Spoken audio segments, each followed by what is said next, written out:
take it to the other side. You know I used to smoke too much. You know I used to drink too much. Take a ride in my car. You can get me high, high, high. You know I used to smoke too much. And you know I used to drink too much. Take a ride in my car. We're gonna get real. Oh, I'm feeling good. My little lady, she's gonna take me to the other side. I'm feeling nice. My little lady, she's gonna keep me moving on. I'm gonna run till I drop to the break of dawn. Never gonna stop. She's gonna treat me right. I'm feeling good. My little lady, she's gonna take me to the other side.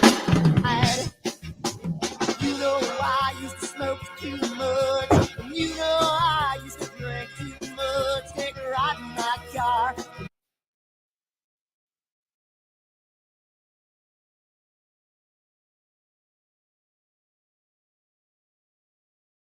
Too much. Take a ride in my car. And we're gonna get real. Come on, baby. Let's take a ride. I don't know where we're gonna go. But first, let's dance.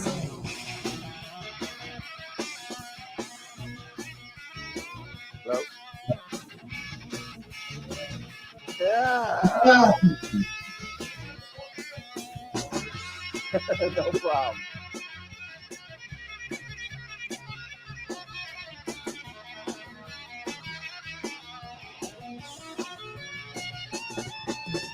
You know I used to smoke too much. And you know I used to drink too much. Take a ride in my car. And you can get me high, high, high. You know I used to smoke too much. And you know I used to drink too much. Take a ride in my car. And we're gonna get real. Oh.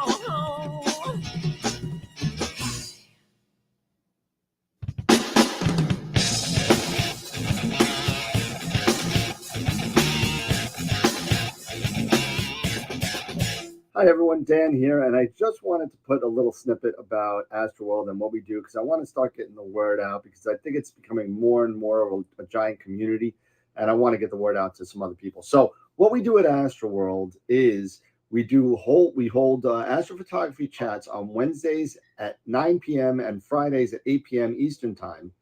And we just talk astrophotography. Wednesday's more of a techie kind of advanced intermediate, and Fridays is more of a newbie kind of thing.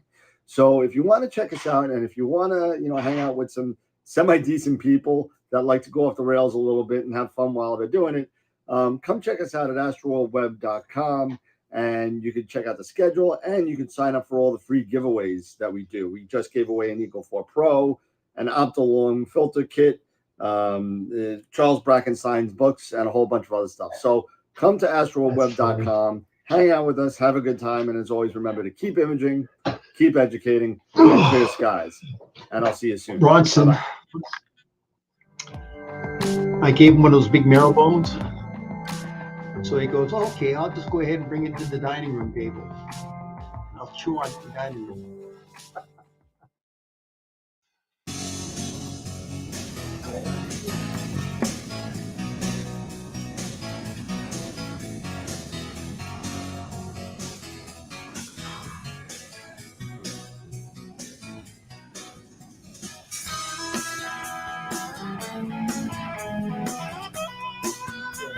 Much better. Well, how you doing, Mr. Dan? Deborah, things are becoming intense. I guess you can't hear me. I rip my jeans on your fence, hiding away from your man.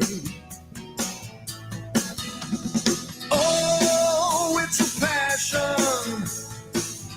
Oh, tell a tale of 1,000 lonely days. Yeah, she's a real thing. Yeah, only I can make a change if you want to be together. Oh. Yes, I can hear you now, Mr. Dan. It's so good to be together. decide I'm going to leave tomorrow morning. I figured, you know what, I'll get out of here by 8 o'clock. I'll get down there by 4. So, you know what? I was checking the Asheville airport. That's where they keep the official records for weather. Since January 1st, we got 8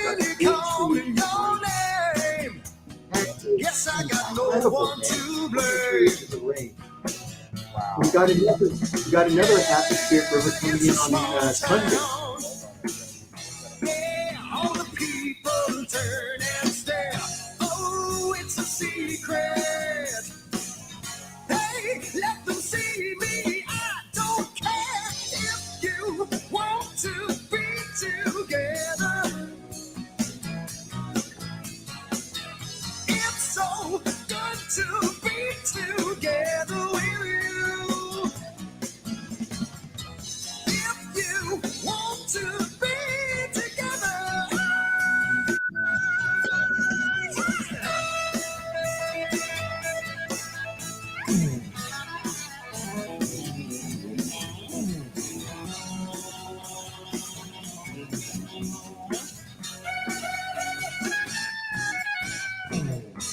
If you want to be together, it's so good to be together with you. If you want to be together, say you want to be together. I'm feeling really good, but it feels so bad. Yeah, so good to be together. We did it before, we can do it again. I'm tearing out my hair, 'cause I don't know when so good. You want to be together. Yeah. It's so good to be together. Yeah, so damn good. If you want to be together, it's so good, it's so good, yeah.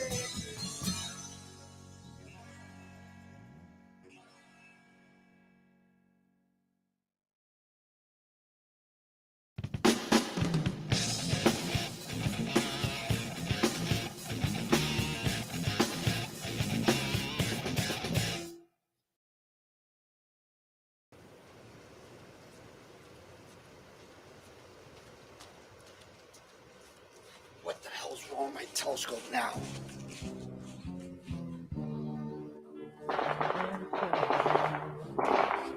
Yeah, what's wrong with this thing?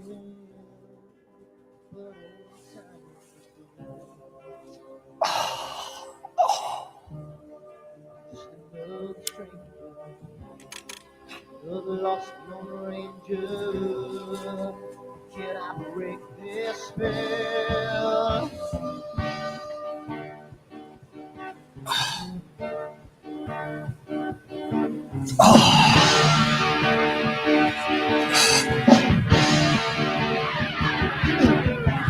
You want things right, who I make choose to things wrong.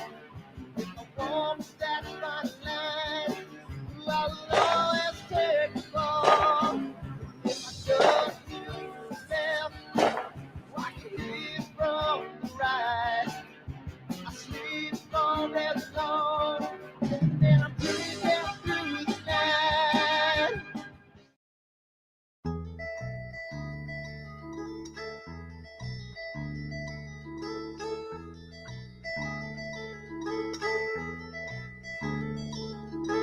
I wonder what it was that made me want you. She couldn't understand what made me hard. She's climbing out my open window. I'm laying here alone and cold and drained. Yeah. So take another breath and come up for your oxygen.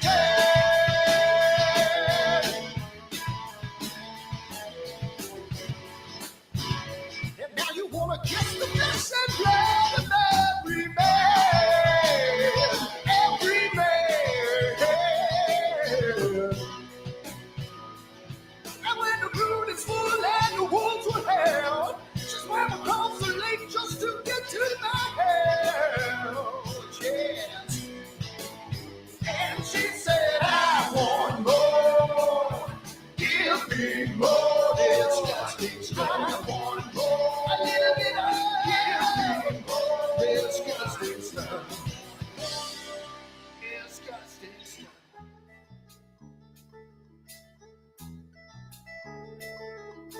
She looks upon a world that's dark and tangled. I never saw her turn her head in shame. She's standing out the open window. I'm lying here alone in cold and gray. So pick another breath and come up for your oxygen.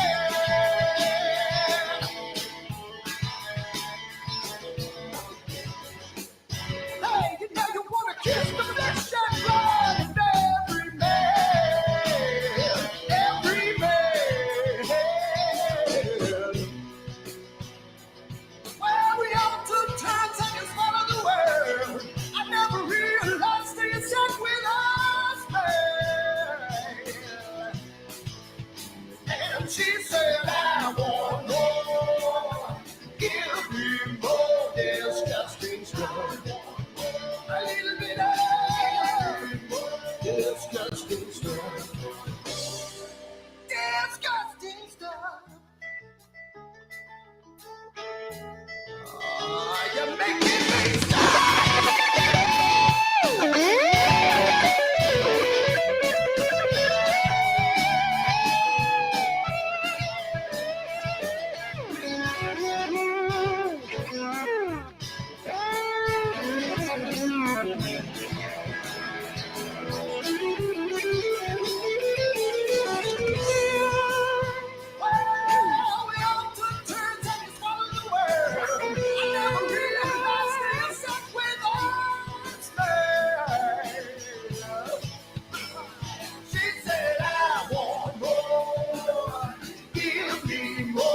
disgusting stuff. A little bit of disgusting stuff. Give me more disgusting stuff. Yeah, a little bit of disgusting stuff.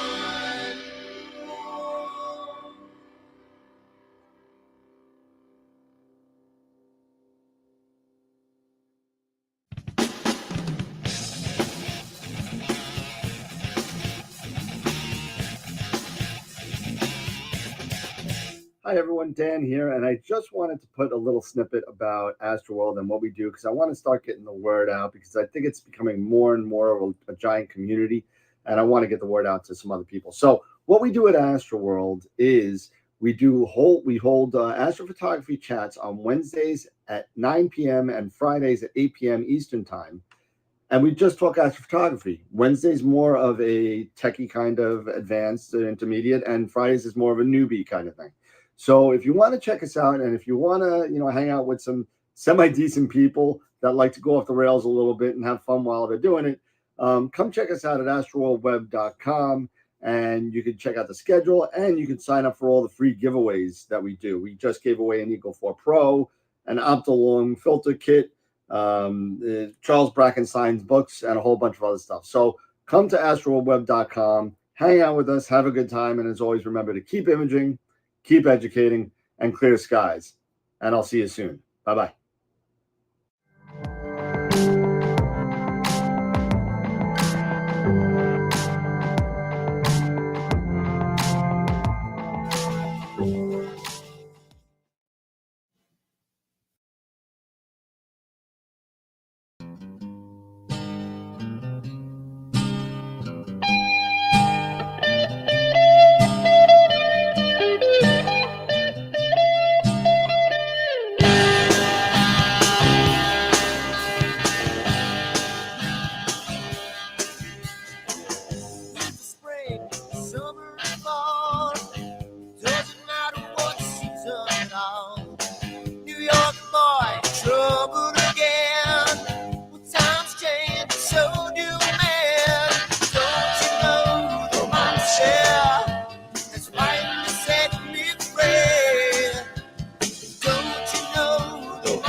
Proud man, I'm gonna touch the sky.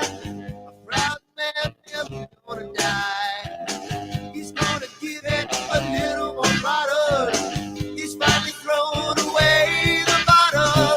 Don't you know the monster has finally set me free?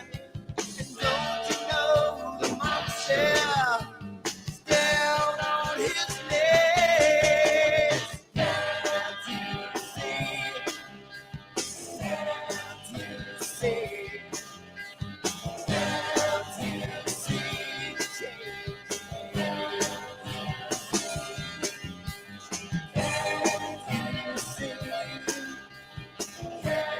you see the change?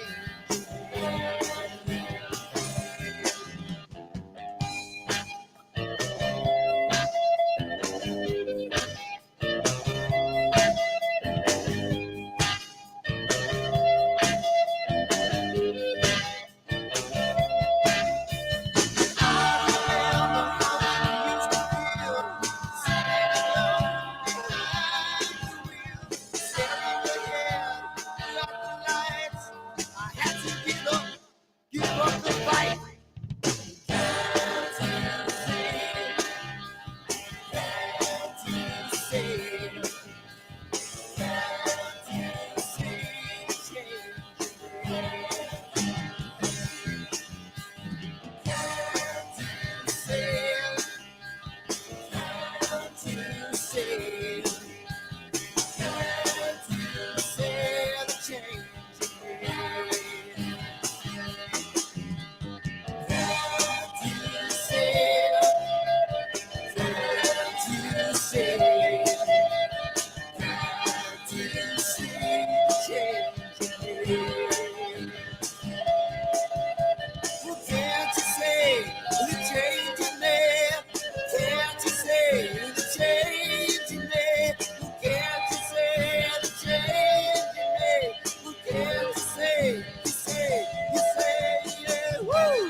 What the hell's wrong with my telescope now?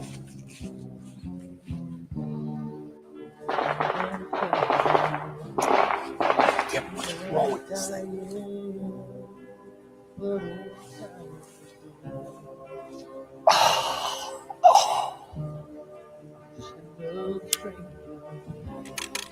The lost Lone Ranger, can I break this spell?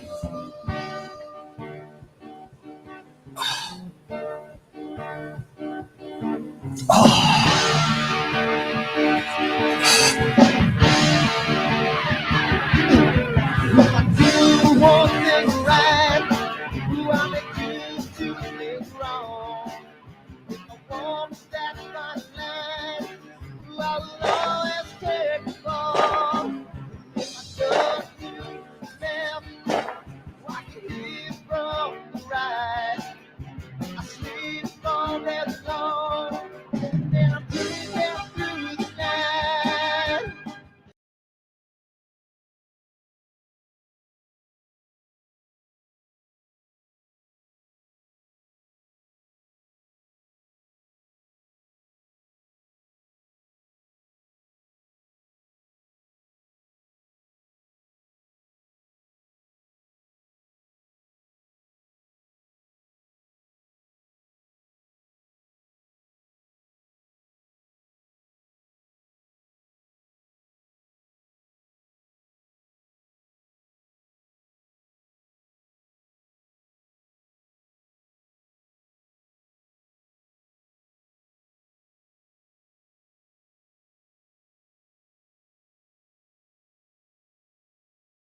Right. There we go.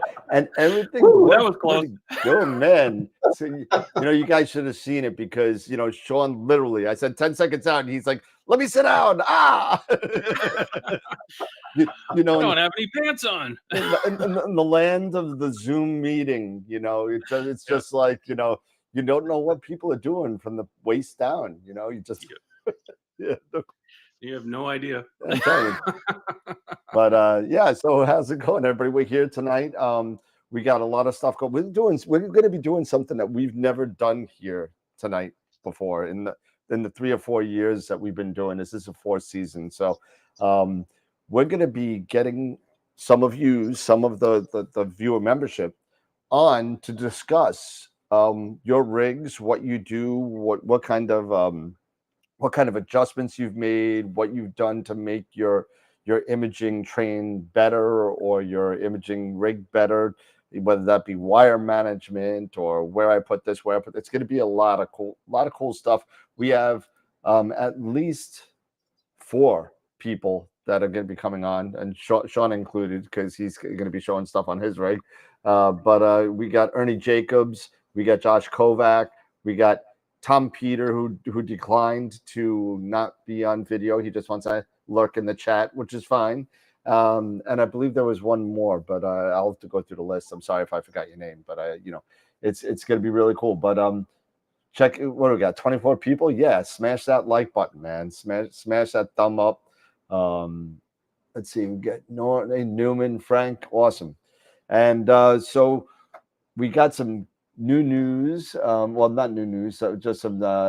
We got some raffle news, but we'll go over that later. But before we do all that, let's just do the sponsors real quick and our upcoming guests. So that being said, let me just do this and let me put Pete in here because apparently I didn't do that. So there's Pete. There we go.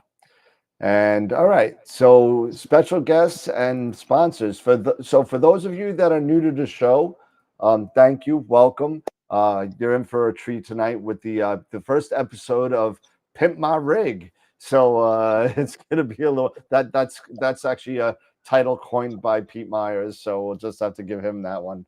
And like I said, what we do, it's very laid back, very kind of hangoutish, but hopefully you get a little bit of tidbits of information here and there. Today is Friday night, which is really a beginner's we try and keep it to the beginners. Sometimes we go a little crazy, but we have sponsors who give us stuff to give away to the viewer membership. So we really got to say thank you to them. So our first one is Woodland Hills Camera and Telescopes. We gave away a $50 gift certificate to them. What, Wednesday? Last Wednesday? Yeah, Ernie Jacobs won. And Farrah already got that out to him. So thank you to Woodland Hills. Followed by Primaluce Camera Concepts and Optolong. Primaluce still going into a little bit of a discussion on what we're giving away from Primaluce this year. But last year we gave away an Eagle 4. So hopefully we can match that. We'll see. I don't know. Camera Concepts gives us $50 gift certificates, and Optolong Filters is sending us more filters to be given away. If you're not hooked up with any of these giveaways, go to AstroWorldWeb.com and sign up under giveaways. You can sign up to any of them, none of them. Right now, we're averaging about 150 people per giveaway. So it's pretty cool. So definitely check that out. Tonight, we're giving out a free Masters of Pix Insight workshop. And the next one, I believe, is this Tuesday coming up. I think it's Masks Unmasked, if I remember right. Yeah, I think it's Masks Unmasked. So check it out at mastersofpixinsight.com. Also, IP for AP, we give away 12 yearly subscriptions per year, one a month. So thank you to them and their generosity. Appreciate it. We also, if you're interested in becoming a member sponsor, we also have member sponsors as well. Sean at the bottom is one of our off the rails members with little Darth Vader, Darth Vader light in the background. We're not sure if that's a lightsaber or a Christmas light. We're not sure, but we'll figure it out. And Bob D'Amato also member of our Off the Rails members. So if you want to become a member and get some cool perks, hit us up on Patreon under AstroWorld TV. Quasar members, I know we got 6 levels now. I think it's important to say hi to at least everybody once we get to the levels with a lot of people. I can't say everyone's name. I wish I could, but I just don't have the time. Black Hole members, Charity, George, Mike, Dave, Dan, and Tom, thank you so much. Red Giant members, Main Sequence members, White Dwarf members, and Protostar members. And thank you so much. We have levels all the way from $2.99 a month to $50 a month. So thank you to everybody. If you missed it last Wednesday, we had Richard Wright, who gave us an awesome recap of Winter Star Party. If you want to check it out, go to AstroWorld TV on YouTube. You're able to kind of relive the live show, and he had a lot of good stuff to say about Winter Star Party. So go check that out. If you've never been there, you got to go there. Still on my list, but I'm in New York, so it's good time. Not tough to get there, but just tough to leave. Not tomorrow, next Saturday, we have Stacy Downton, Astro Stace, is going to be on AstroWorld at 2 p.m., a special Saturday afternoon show. So it's going to be cool. I've been trying to get her on the show. Our schedules just never hooked up, and now we're able to get her. So come and hang out with us in Astro Stace on March 25th. April 5th, we have Warren Keller's first appearance as a solo person on AstroWorld on April 5th. So that's the Wednesday after April Fool's Day. So that should be interesting. April 25th, we have Pavel Kagas from Moravian Instruments. He's always got really high-end cameras, and he's going to be showing us a lot of stuff on his lines of product. Definitely come check that out on April 21st. And then in June, we have Helena Cochran from Helena's Photography. And that's going to be fun, too. So she's always fun to have on. So, and, of course, come join us on any Discord, Twitter, Twitch, Facebook, Instagram, and all that. So we have a lot of stuff going on. And let's see. We'll go back to the 3-Up. And we are back. I don't like where Sean's title is. It's too high. But I'll fix that At least later. It's not across my face. Well, we could do that. Let's see. So tonight is Pimp My Rig night, and we have some people that are going on. And I don't know if let's see, our first guest who hasn't logged in yet, so we may have to make up some time, and they can log in now. I know they're probably waiting for me to log in. I think it's George. George, are you there? You can log on in when you're ready. If you're having problems, just text me. Let's see if he's not there yet. Oh. I am here. Oh, the voice from beyond. That is not George. That is not George. That is Eric. So what's up, Eric? So what's happening, Sean? Let's see. Happy Let's see St. if I can Paddy's do. Day. Yeah, happy St. Aaron Patrick's Go Day. Bra, everybody. Absolutely. I'm just gonna lower Sean's title just a little bit. There we go. All right. So yeah. So tonight is Pimp My Rig. Where is let's see. Oh, he's here. He's here. There's George. Okay, hold on a second. There we go. Hey, George. How's my levels? Let's see. Can you speak, George? Let me hear you.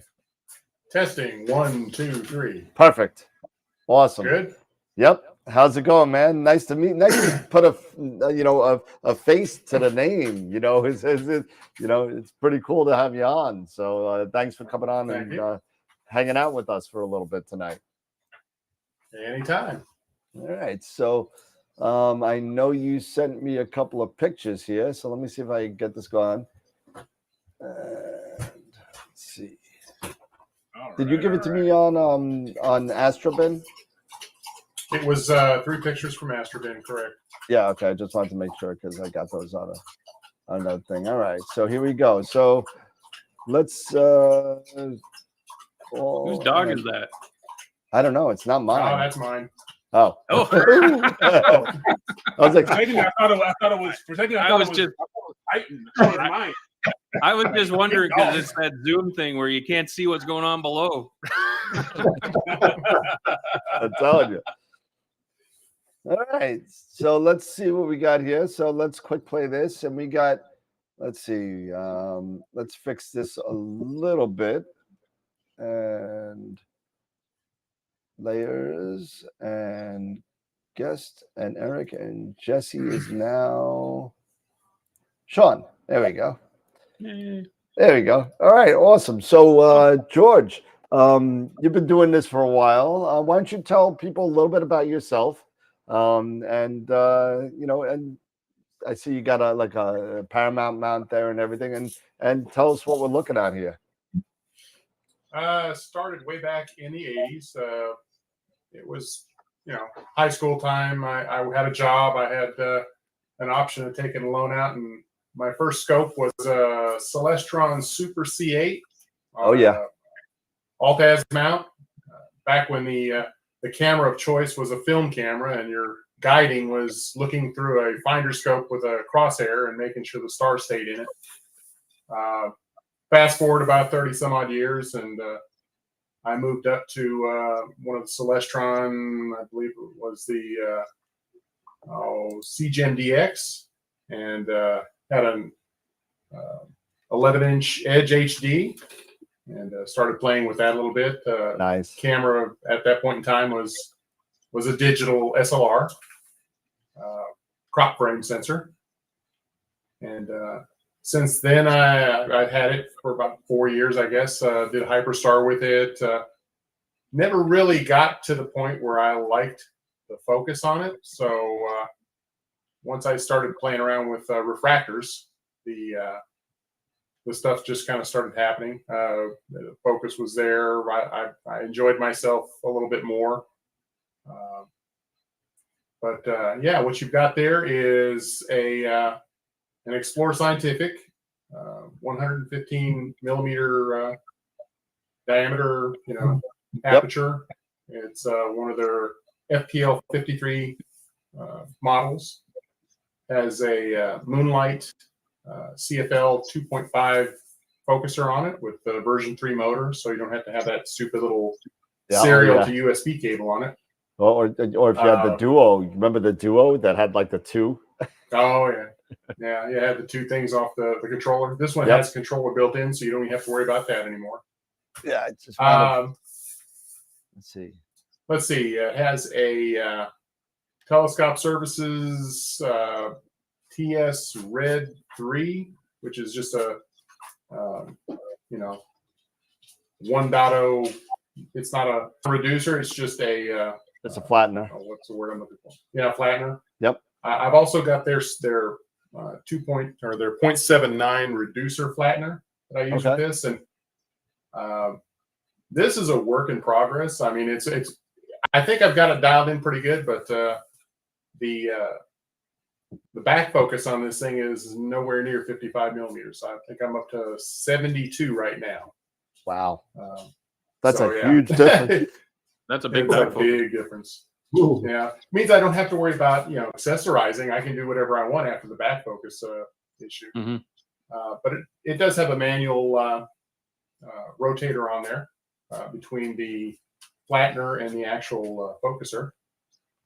And thanks to some of the guys online here during the Discord meetups, I went OAG and went with the OAGL. So I've got the large prism. Doesn't have to worry about the stars in that instance, and it's all pretty much either screwed together or it's bolted together via screws. So the camera and the filter wheel and the OAG are all tight.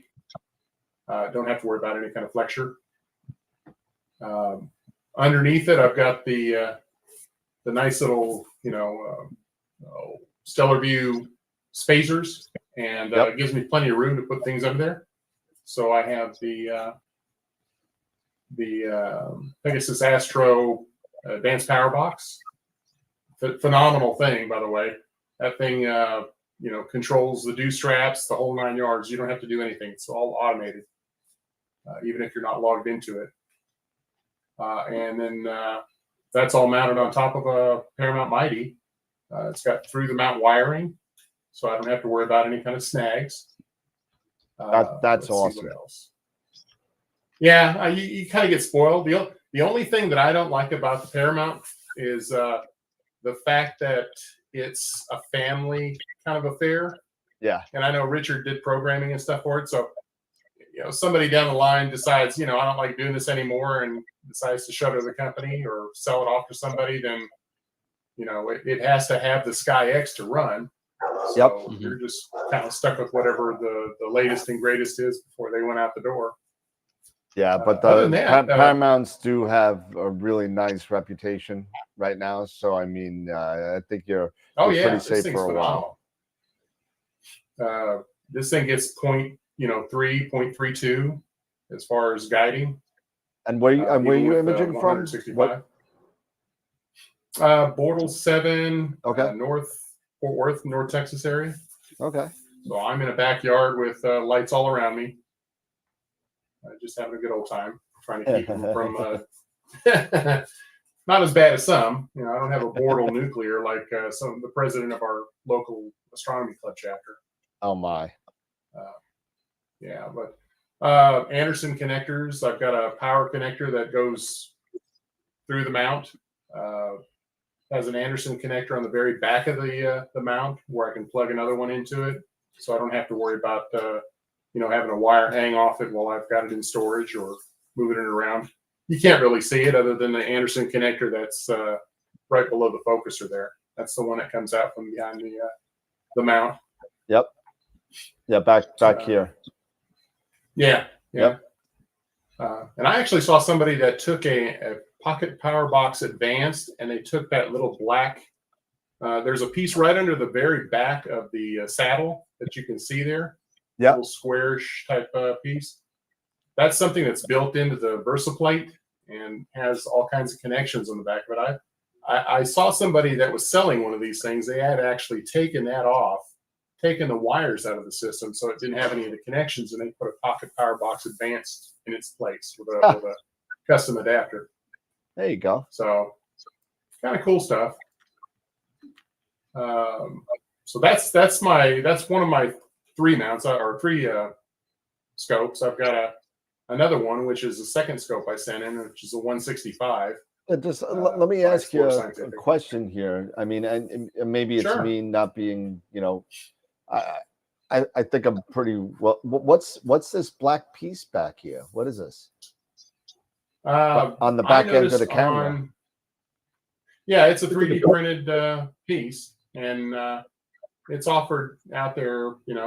I can send you the link to it, but basically it's 3D printed PLA that goes on the back, and it's stress relief on your USB connections. It's for the 2600 cool. MC. I don't have to worry about anything as far as that camera having a USB connection go bad on it. That doesn't block the fan or anything. What was that, Scott? Sean, sorry. I was just saying that's really interesting. I'd be curious where that came from. Yeah, I'll send a link out on the Discord channel and let everybody. Yeah, that'd be great. Yeah, that'd be pretty cool. See, this is exactly why Pete and everybody here wanted to do something like this. Little tidbits like that just come up on the most information and the most knowledge you're going to get is about the people that do this all the time. And when it's just when you add new blood into the mix, and you get these different outlooks on things, you find stuff like that. So it's pretty cool. Oh yeah, definitely. And I've seen other people that have they actually make little feet on the old pier type tripod that you used to be able to get for the Mighty that are aluminum machined, and they're adjustable, so you don't have to extend the legs out to adjust the height or the levelness of the actual mount. And if nobody knows what George is talking about, so I just happen to have one right here. So So this is what George is talking about. So for those of you that remember the old version 2 motors from Moonlight, the version 2 motors had a serial port on the bottom, and the serial port went through the box, and the box had a USB out, and the USB out went into your computer, Eagle, ASI, Eagle, or whatever, Melee, whatever you're using, laptop. Now, the thing that's great about this is that the USB hub is now inside the motor. So there's no secondary box relay that changes serial to USB. You don't need an adapter, anything. It's all right in here. And if you want to move the focuser in and out manually just a little bit, you got in and out buttons on the side. And it's also the one thing that some of these focusers, and I'm not bad mouthing these box focusers, there's a clutch here. So, you sit here and you undo the clutch, and then you could move the focuser and get it close, and then tighten up the clutch and engage the motor. There are a lot of other ones. The Optec does this, and a bunch of other ones have this clutch, but it's really important, especially when you're starting out in astrophotography, to get that. There you go. Yeah. There you go. Yep. It's very important to get that coarse focus first, and because you could be sitting here pressing in or out all day trying to get focus. But if you could get a coarse focus manually first and then engage the motor and then start your autofocus routine, it makes it so much easier. That's what that is. It's kind of nice that one that they finally have gone ahead and put in the USB B port versus that little converter box. Yeah, the relay. That was another. That could have been. That's like another potential source of failure. Absolutely. Point of failure. So it's kind of nice to have that. Yeah. So good deal. And he actually went to the point. Ron just basically, said, "I'm not selling these focusers anymore without a motor on them. Yep. You can't buy it without the motor attached already." Nope. Makes sense. There's no more manual focusers out there. You want a manual focuser, you need to go to GSO, Arcturus, all these other guys that are still making them. But Feather Touch, yeah. So wait, Feather Touch. Okay, yeah. So Feather Touch has the retro electronic. What's that? I said Feather Touch has the retrofit for going to electronic. Yeah. So pretty cool. I had a guy in our club that he bought the actual focuser, and Ron, he asked Ron, how do I attach my ZWO focus motor to it? And Ron canceled his order. So he said, "Nope, not gonna do it." Nope. That's okay. No. Fail. I'll tell you exactly how to do it. Buy a night crawler. That's how I tell you. Right. There it is right there. All right, so we got another one of your mounts here. No, before we hop over to the next shoot. mount, believe it was Gideon, or was it someone else? Yeah, Gideon was saying, now that we've seen this mount here from George, it's up to us, but how would we critique or pimp it? Since this is Pimp My Rig, what would we do to make it better, or, maybe make, go to any aesthetics? Or George, even you, if there was something that even you could think of that you would like, that you have seen but you haven't done yet, that you think would make an improvement to your mighty mount right here, or your general rig setup, what do you think it would be? I'm putting this out to you as well as to the rest of the team here. I had the 127 before I had this, and I actually had the flip flat on it. And that would be nice if I could get the flip flat to work on something like this and the 165, but they don't make one big enough for the 165 anymore, at least not in the optic side. They do it on the Primaluce side. You get a Primaluce if you want. Yeah, I've actually got the Primaluce flat panel. Phenomenal. I mean, I really had the optic one before that. And it was dated to the point where I couldn't take really good, flats with it anymore. So sold it to somebody that had a little bit bigger aperture could do it. Yeah, no, I mean these have been great. I bought two of them. I got the 120 and the 150 for the two different scopes, and I switch it back and forth. I bought the one motor. I bought the Alto motor, and I threw it in there, and now it literally attaches with just this one screw in here, and you tighten it up, and it goes underneath for storage, and then doubles as dust cap when you got flats. So it's pretty cool. One more thing that I'm thinking about getting is the OAG focuser that Buckeye Stargazer has right now. He 3D prints this thing and uses his EWO focus motor, and that way you wouldn't have to go out there and focus that after changed filters. Yeah, absolutely. And somebody was saying do a dual, put a little telescope on top so you get do a double damage to with a one-shot color camera when you're doing narrowband or. Yeah, I thought about having my Space Cat up there. Yeah, absolutely. Just get a long enough dovetail so you watch the flexure, and then you're good to go. Yeah, Definitely.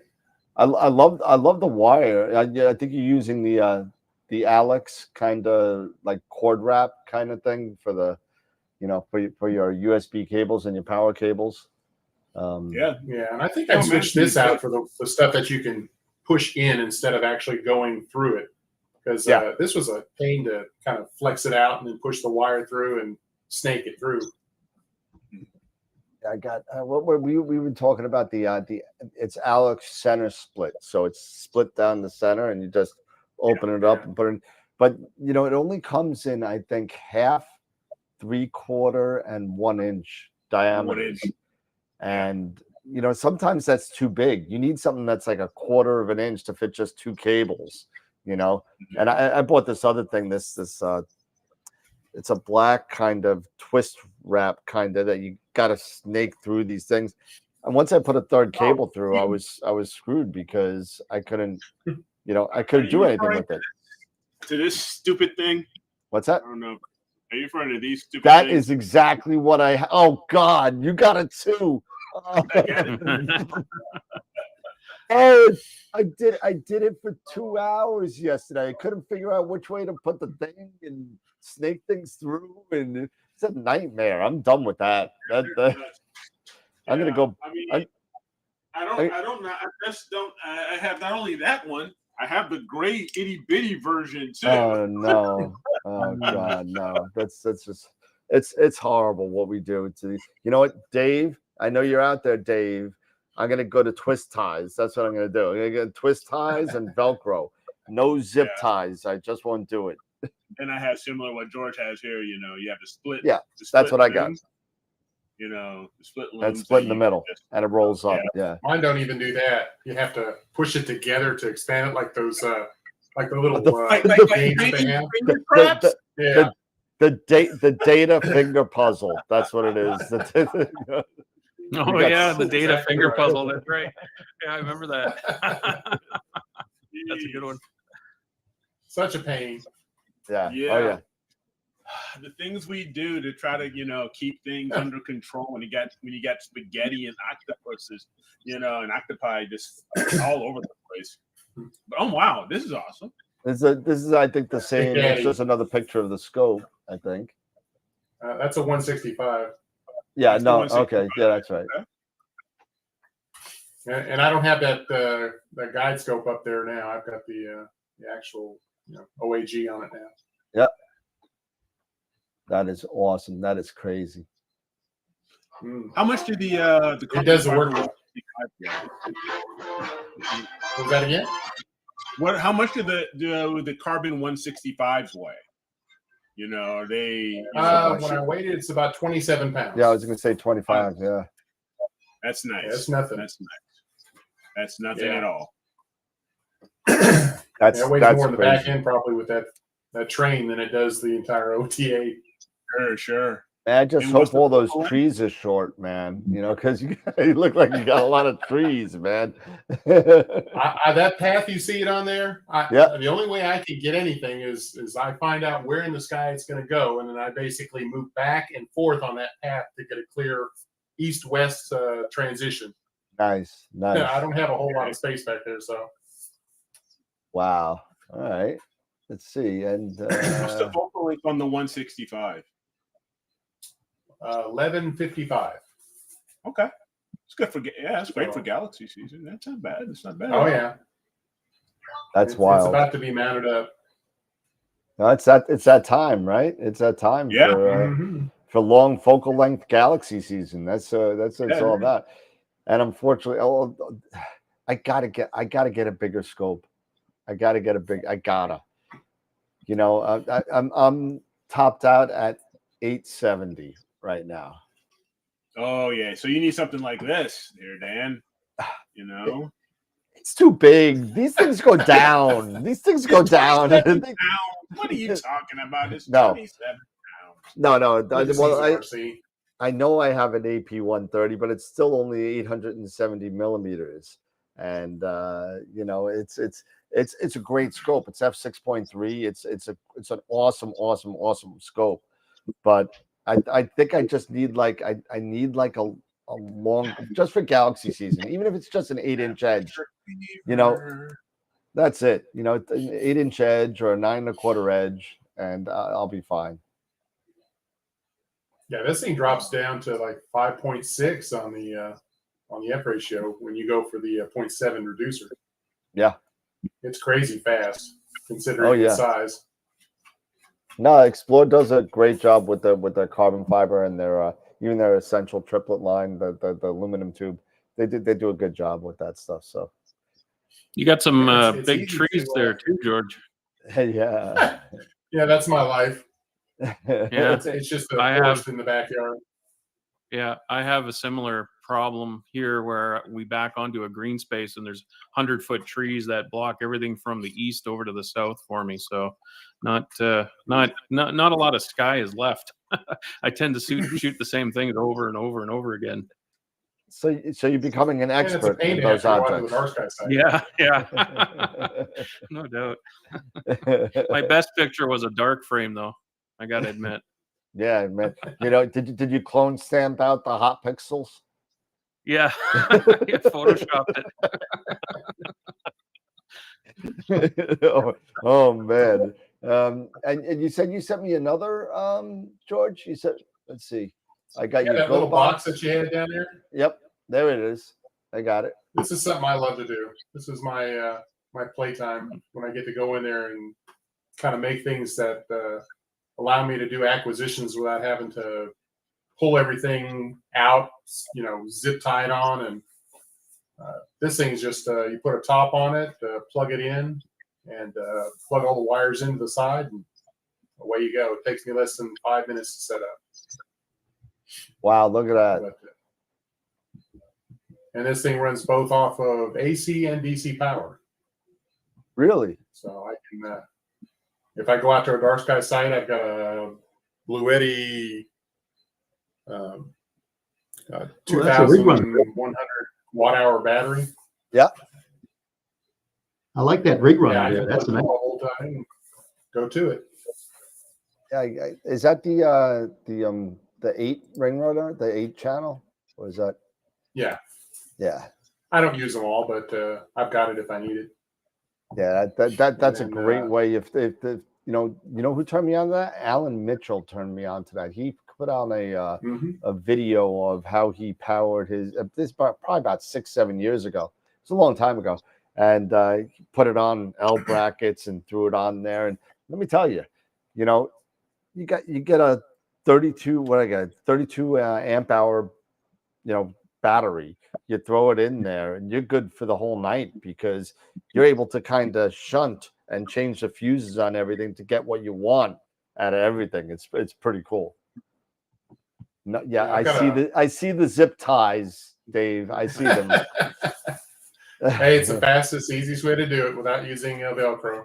And Velcro doesn't always stick if it gets hot outside, especially in Texas. zip ties for equipment is one thing for me. I don't mind that so much. Zip ties for like USB cables, because you know what? And Dave's going to yell at me for saying this. You know what the whole thing is, that people don't know how to use zip ties the right way. People crunch things up and bend things so they make this huge U-turn around, and then they zip them up and then they bend those cables like they're going to break. If you make a nice loop, you can get those, but you can make a nice loop like this. You just do kind of like that, and then zip tie it like that, so it's nice and easy. But when you do this and squash them like that, that's a problem. You know, you're gonna destroy. Yeah, you're gonna destroy this.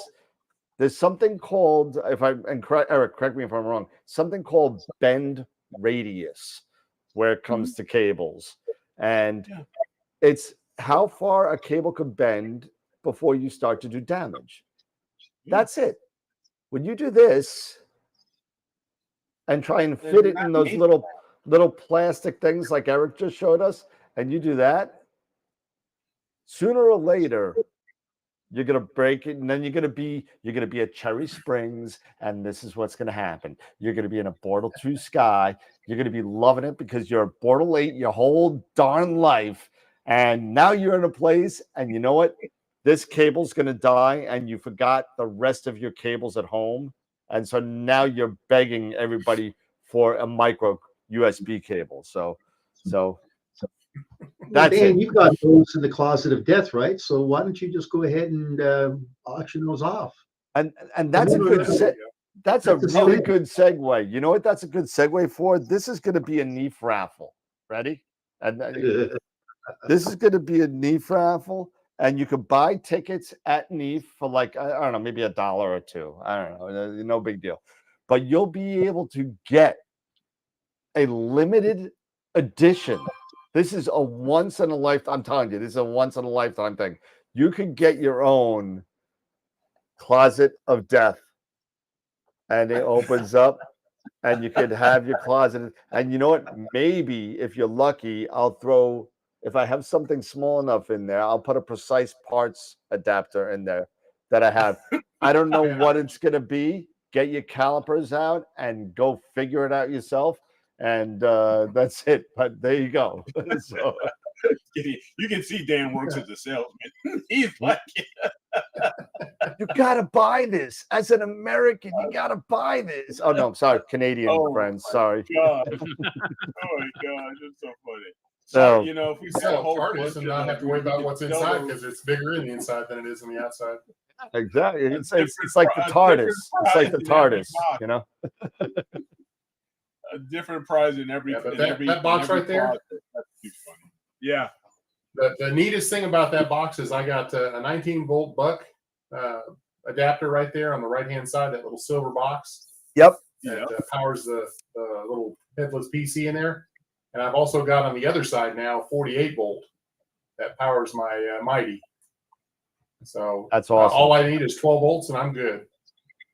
That's really awesome. That's really cool. That's really awesome. That's unbelievable. Well, all right, cool.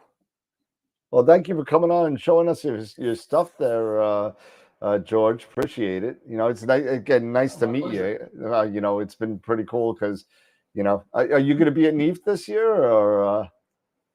Nah, I'm not going to NEAF. I've got a sick dog I've got to take care of. Okay. Well, we'll miss you at NEAF because me, Eric, and Pete will be there. Sean won't be able to make it, but it's going to be an interesting event. And it turns out that I was told that we are able to use the outside field house bleachers to take the group photo at NEAF. Nice. So nice. We just got to do it when there's no speakers, obviously. But we're going to be Jesse is going also. Yes, Jesse is. Yes. Jesse couldn't be here tonight, and also Tyler and Simon Lewis, and so it's going to be crazy. So it's going to be a lot of fun. But anyway, George, thank you so much for coming on. We got to go on to the next person because he is joining us from I think he's in the UK, so it's like 3 o'clock in the morning over there. So we got to get to Corin over at in the UK. So again, George, thank you so much for joining us for Pimp My Rig. So thank you so much. Anytime, gentlemen. Awesome. All right, let's go back to the 4. And Corin, oh, well, we don't even have to. Corin's already there already, man. Now you were quick on the trigger, man. Look at this guy. It's and for your information, it's 12:45. Your clocks have gone forward. Our clocks go forward another 2 weeks. Oh, that's right. You're late. Now, how does that work? Why is that like that? I don't understand. You go forward before us. Ah, For some strange reason, see, you've gone forward before. You beat us to the punch in Europe. unbelievable. It is what it is, man. It is. It is. It Hi, is. guys and ladies. Guys, this is Corin. He's been a friend of mine for well over a year now on Discord, and he's in the chat quite a bit. So welcome, Corin, to Pimp My Rig. And I know you sent me some pictures as well. Let me see if I can get those up real quick. Not as impressive as the last speaker, but there you go. Hey, it's not about that. It's just about everybody sharing what they have. Yeah, that's okay. And that's one. And where's the other one?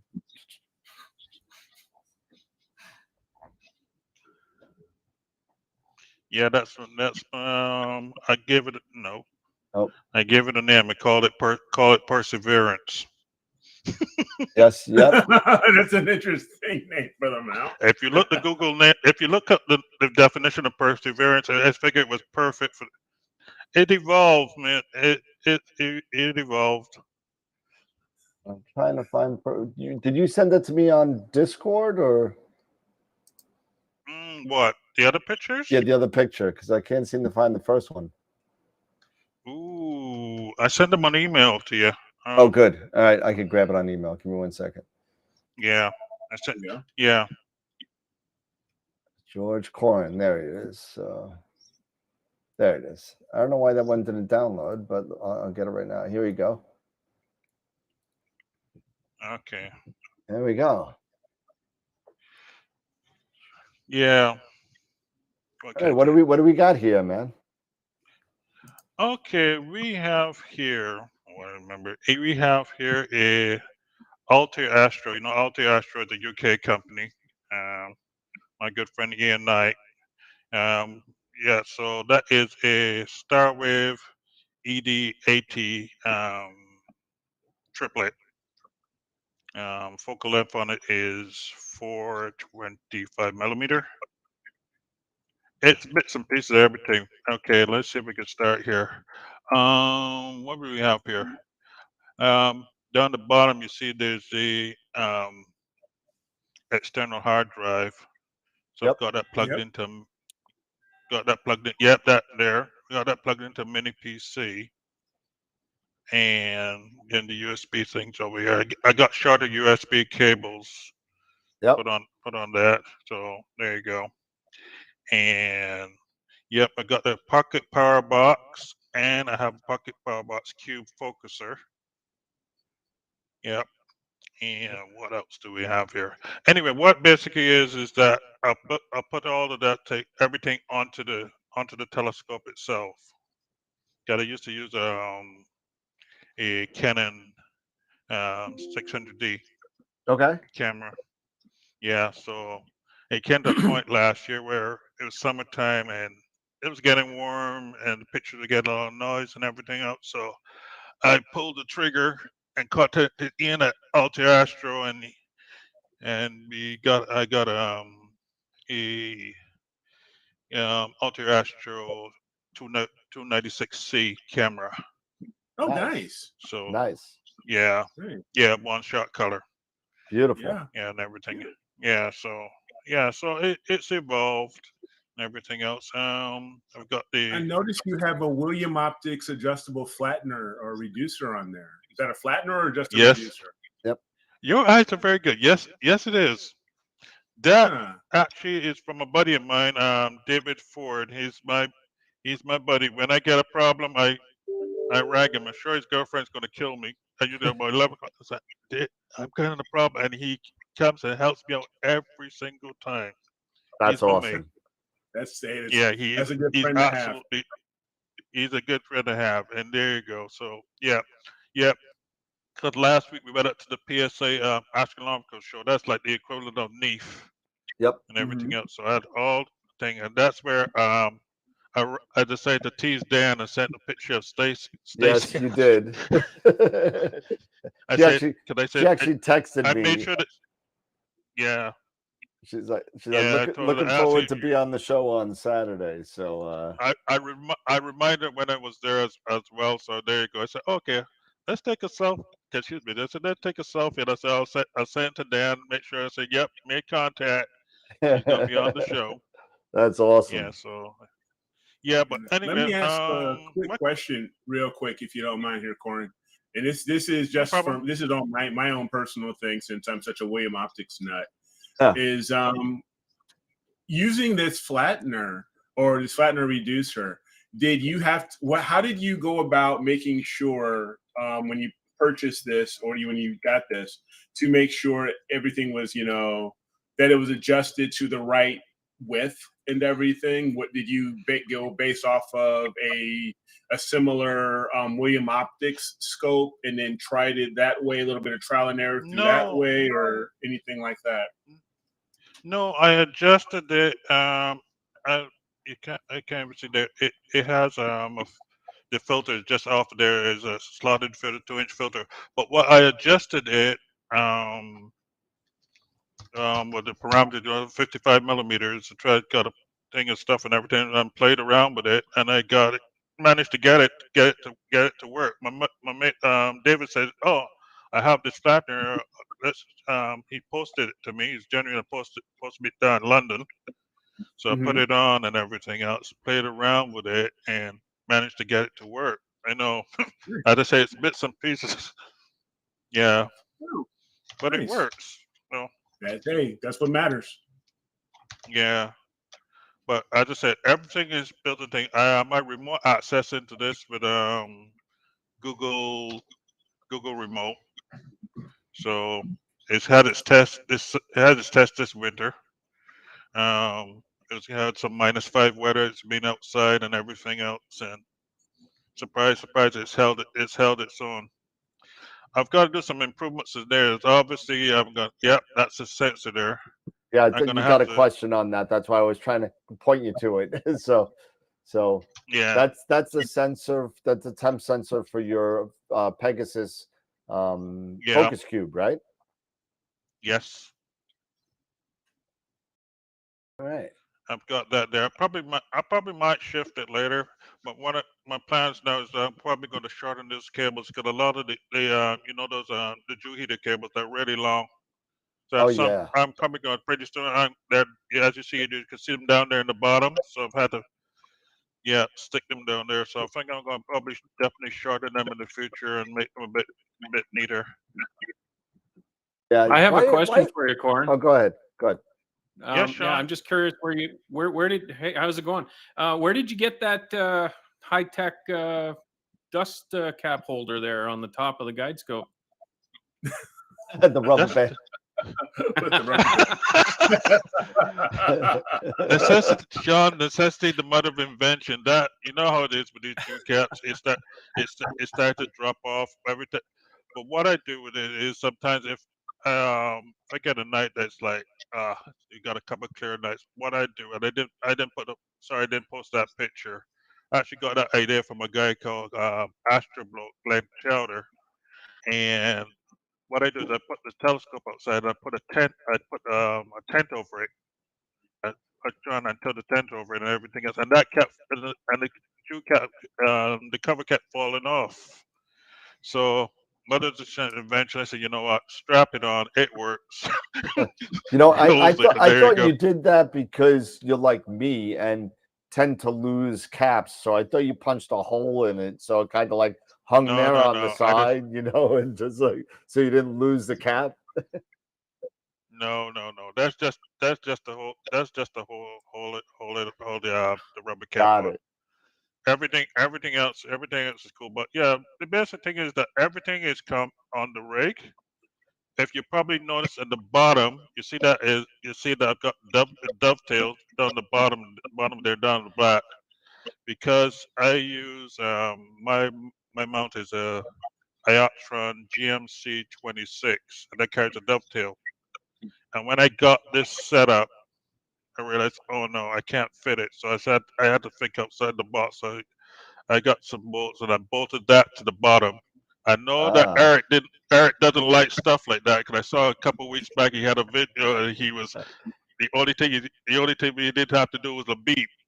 Love you, Eric, but we Corwin, got can you scroll up to the top? Your guide scope attached to your primary scope. What's the interface? Are those hex nuts? that's what it looks like where right here. Yeah, Right there. there. Hex nuts? There's another one up top, I think, right here too. Okay. So just out of curiosity, I mean, this is just a recommendation. Why would you not Yeah. put a dovetail plate on the top of your primary scope and then put two DVA clamps underneath each of those guide scope rings and then slide that onto the top dovetail plate and then just turn the knob and cinch it into place? I could do that. Yeah, yeah, yeah. That sounds a good idea, Peter. And Might just try that. just I said, yeah, if you're gonna do that, and that's a great idea, Pete. That really is, you know, that's a great idea. But just make sure you take a look. You have your focuser technically upside down if you'd look at, you know, yeah. just make sure you have enough spacers like riser blocks so you could get Hmm. that dovetail plate high enough so it doesn't impact on your focuser. Yeah, That's all. So maybe yeah. like a 20 millimeter, 30 millimeter riser on each, and then lay that dovetail on top, and then just whoop, you got a quick release for that, you know, for that guide scope. Well, if you guys could send me the link, thing that's picture information on that, I'll take a look at it. Yeah, Well, yeah, once again, you can get like a 7-inch or 11-inch or a 14, but the 14 is going to be too long. So it'd yeah. either be a 7, because looking at the distance from this particular hex nut to the other hex nut, what would be that length? Oh, that's not long. I mean, I would That's say not long. maybe, So I think a 7-inch dovetail plate, like a D style, yeah, would work perfectly. Okay. yep, just invert it, and that's it. Yeah. And then Yeah. get two Los Angeles DVA clamps. Okay. I'll take a look in. Thanks, Peter. I'll take a look into that. Yeah, be cool. Yeah. Yeah. Well, anyway, yeah. So anyway, make a long story short, Ramon. Yeah, I got into this thing was about astrophotography about 2018. Yeah, Okay. thereabout. Just about a couple years. Yeah, I got to say Trevor Jones. Trevor Jones was a huge Trevor Jones fan. Still am. Don't mind he did about as many videos, but there you go.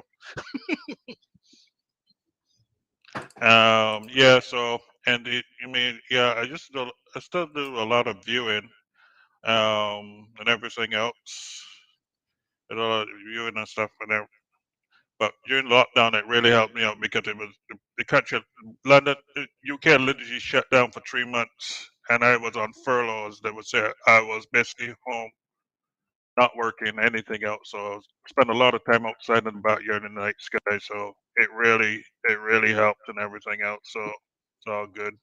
Yeah. But yeah, I got into this and this, took it to the yeah. One of my other friends, Ryan Harris, actually bought the scope from him. He helped me out a whole heap. He helped me select them out. He's also from Barbados. Let me give a plug in for Barbados. You know how it goes. Sorry, Dan. It's all good, man. It's all good. Yeah. So, but yeah. London. I'm in Greater London. Its skies are, yeah, bordered. We'll call it bordered now, just like Stacy's.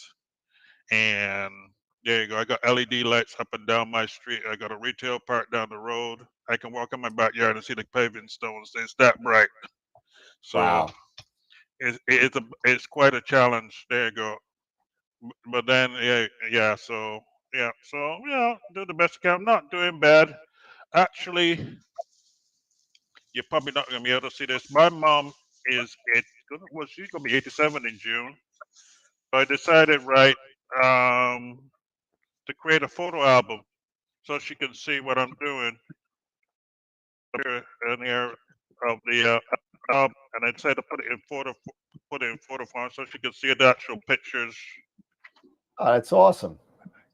Yeah, that's great. and so she can see the progress. So yeah, because when I go to Barbados, she comes outside and I show the picture. I took the little Star Adventure down to Barbados because it's Mortal 4 down there. It's absolutely perfect. So I get to Barbados 8 hours later, and I take the thing out the suitcase and then plant it down on images. Yeah. All right. Anything else? Can't think of anything else really. Yeah. So that's basically it. Nice. All right, cool. Awesome. Thank you. Very nice. Yeah, really very nice at it. Dan said, really cool. Well, I've seen some of the pictures that you've been taking, so keep up the good work. And keep on it, man. It looks pretty good. So if we're again like pimp my rig, right? So what anybody would do anything a little bit different here to pimp this guy out, help him out a little bit? But Well, you mentioned, Pete said the maybe risers, right? Yeah, because you've already got yes Titan. I'm telling them right now, buddy. But but yeah, because you've got the risers here already. Eric's dog does not approve. I know. Yeah, he's giving me some suggestions too. And so you got some the risers here. So yeah, you're already doing quite a bit, with the little mini PC and the hard drives, which is really nice. Yeah, I would just say perhaps maybe consider something for your cabling a little bit. But besides that, yeah, the other, that extra dovetail, I think you'd be in good shape. I'd love the rubber band. I don't know what anybody. I don't care what anybody else says. I love the rubber band now in the guide scope. Oh yeah, the rubber band is awesome. I wasn't saying anything bad about it. I've done weird stuff like that too. Listen, guys, it's high tech. That's high tech. You can't find that everywhere. A little chewing gum on that. A little chewing gum on that lens cover wouldn't work. No. Oh no. Now, the one thing I'm not with my setup. I'm really bad at cable management. I've never really found a good way to do it on my setup. But there is a gentleman in BC, Canada, that he has a store on Etsy. It's called Smart Components, I believe. Let me just double check. Yeah, Smart Components on Etsy, and he sells cable management, 3D printed cable management pieces that you can get that attached to the telescope. They attach to the camera, the back of the camera and stuff, and you can run your cabling through it to secure it better and make it more organized. That might be something that you might be interested. I could send you the link, Corin, if you're interested. Yeah, send me the link. Send me the link, Sean. Thanks, appreciate that. Yeah. Yeah, awesome. I think you showed us that before. Is that the little red kind of comb? Yeah, thing? the red. Yeah. I've got a couple of them on my setup and that I use, and they work really well. Yeah, if you could send me the link, Sean, I'll throw it in the chat. And I'll do that right now. People are asking. Yeah, no problem. Yep. As I said before, that the only thing I have with that right now, and after I got the PSA and everything else, and was talking with the guys, because the club that they have in the UK is the UK Cloud Magnet, so a lot of those guys are in there and everything else, and Glenn Chowder, and I say Scott, and a lot of those guys, so and Stacy, and a lot of us are in that group, so. Yeah. So yes. So we all link up either on Facebook or stuff and everything and keep in touch. But yes, the only thing I'm going to probably do going forward is do that thing that what Peter was talking about, and I'm going to shorten those cables actually, those Jew heater cables, because they're all packed up onto there, and I just want to take some of that weight off of it because it actually weighs, that totally weighs about 8.5, 8.55 kilos, which is about, I think it's about 18 pounds. So it's kind of like hitting the limit for the rig, but it works. It works. So there you go. That's cool. Awesome. That's all Well, that matters. yeah, Corin, great job. Keep it up, man. And thanks for coming and hanging out with us a little bit. We No, got, yeah, it's always a pleasure, thank you man. guys. All right. Thank you guys. Thanks, Yep. Pete. All right, Seeing you, Corin. guys. All right, take Take care, care. buddy. Have a good one. All right, bye. All right. And let's see. So our next person, I believe, is Ernie. Take care. All right. And let's see. We'll move to all right. So Corin is out. So I think Ernie is on next, and we'll wait for him to log in. But in the meantime, I think that this is a really, really cool kind of thing to do because, to have other people come on the show and show their outlooks and kind of stuff like that is, you really get. I get a lot more out of it because I get not only I'll be the selfish one. I'm thinking, what can I do to make my own rig better when I'm seeing these things, So, the ideas that come out when you're asking people that are on the show a lot really helps. So it's very, very cool. Yeah, no, this was a great show topic. I liked it right away when I read about it. So I wanted to jump in on it just to see what was happening and get some ideas.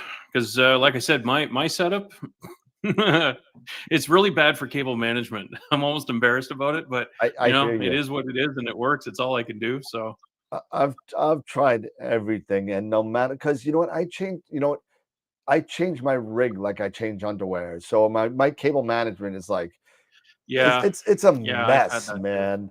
So Yeah, like yeah, if I yeah. go from an Eagle to a Melee to an ASI Air all within a week, my crap is all over the place. It's like, Yeah.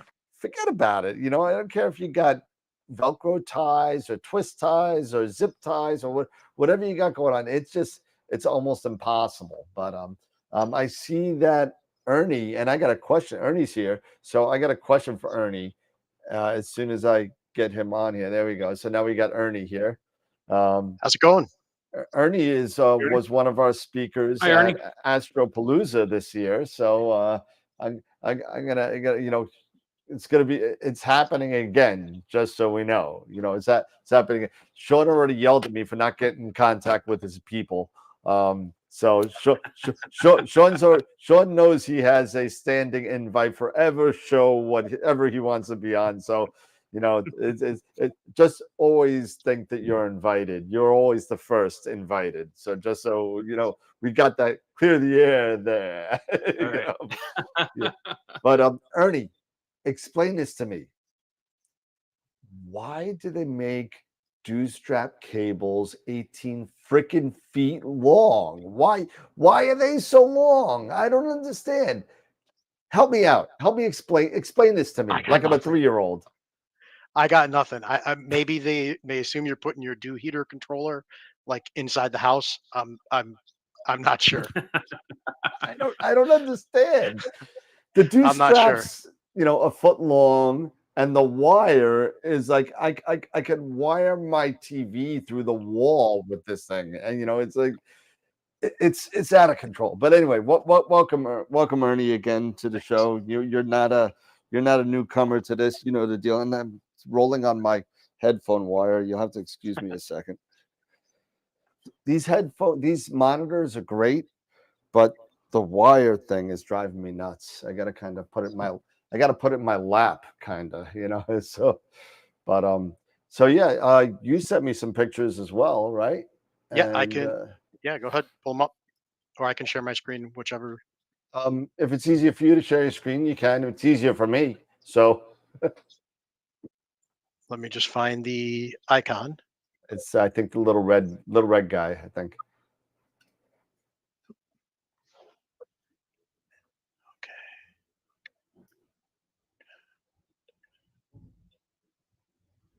Let me see. Maybe not. No big deal. I Maybe can not. grab it. I can grab it. Oh It's wait, fine. no. Here I see the choice. There we go. Oh, there we go. All right. You should be seeing my setup. And I'm gonna make you a Yep. little bigger. There you go. So I kind of Frankensteined this Explore Scientific telescope. So we'll call this the intermediate beginner. So we'll start with the mount.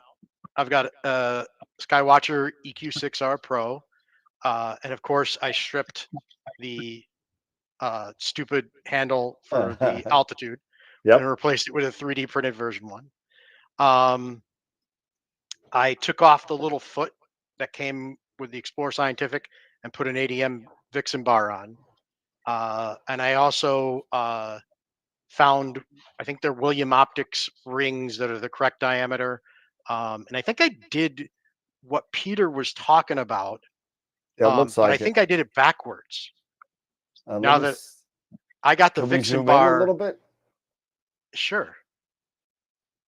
Let's see what we got. Oh, I see what you did. Okay, so you put the clamps on the ring, and you put I put the clamps on the rings, and I put the Vixen bar on the guide scope rings. That's not It works. a bad way either. You still got the quick release, and you can take it off the top, and that's pretty much the same thing. You know, you just did it. It's it's two sides of a different coin. That's all it is. So I've got the Explore Scientific scope. One of the changes that I did make is I found I would struggle with tilt a lot, and Explore Scientific has the rotator. I don't know if you guys can see my cursor. Yep. But it's back here. I tightened that down, so that's like I got it where I like it. I tightened that down, and I put a manual rotator closer in, so there's not such a moment. This was really long, and I think the Explorer Scientific, it's a great scope, but I think if it does have a Achilles heel, I think the focuser is probably an Achilles heel, and I'm not going to spend more than I spent for the scope replacing the focuser. Someday the plan is to get like an ASCAR 400 or something like that for imaging, and then I'd like to make this a visual scope because I have an 8-inch Dob, and this would be an excellent complement to that. But that's for a future day. So, but I've got the Explore Scientific Field Flattener. I've just recently upgraded to the 2600 MC Pro. I've got a ZWO EAF, ZWO224 MC Pro guide camera, and Orion 50 millimeter guide camera, which I Frankensteined out of its the little Cinta shoe kind of bracket thing and put it in these rings, just trying to make it a little bit more less prone to flexure, things like that.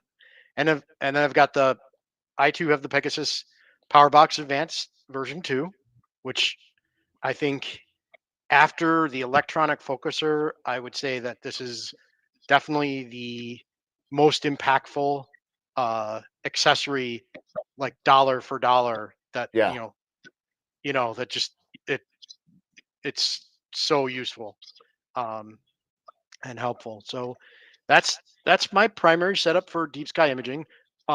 Prior to the 2600, I had a Canon T6i, which I had HA modified, which I've been using for the last 2 years, and I finally upgraded after the holidays this year. Nice. Merry Christmas. Yeah. Merry profit sharing. Sure. And then behind it is something that I like to use once in a while, and not as often as I like to. But if I can see that we're going to get a string of 3 or 4 clear nights, which is maybe once a year here, I've got this Explore Scientific pop-up portable observatory. Yep. Um, Thought that's what that and was. I like it. I wouldn't like it if there's any chance of rain or whatnot. You know, I take it down and put my stuff inside. I'm not going to chance it. Um, I'd probably, you know, like it. But other than that, it's great. I like the 2 different rooms. I can put my computer and stuff in one room. I actually take the cover that goes off and then just put it over that roof. You know, like kind of fold it back and just cover that roof, and control my scope from in there. And or and and and sometimes once I get things going, I might, you know, if it's warm out and nice out, pull out my 8-inch Dob and do some visual observing. If it's cold out, Nice. I'll control it from inside the Now, house. what Dob do you have for visual? Oh, Ryan, it's just the basic, you know, the 8-inch Nice. classic Dob.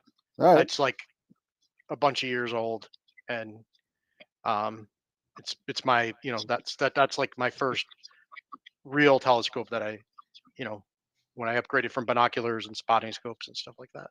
Nice. Um, so my other setup that I'm showing here, sans tripod. The picture hasn't changed yet. Oh, okay. Let me stop sharing because I think Yeah, I I think you got to shared. log in and open it up and share a different window, maybe. Oh, okay. I can't just turn screen sharing back on. Yeah, you should be able to. Okay.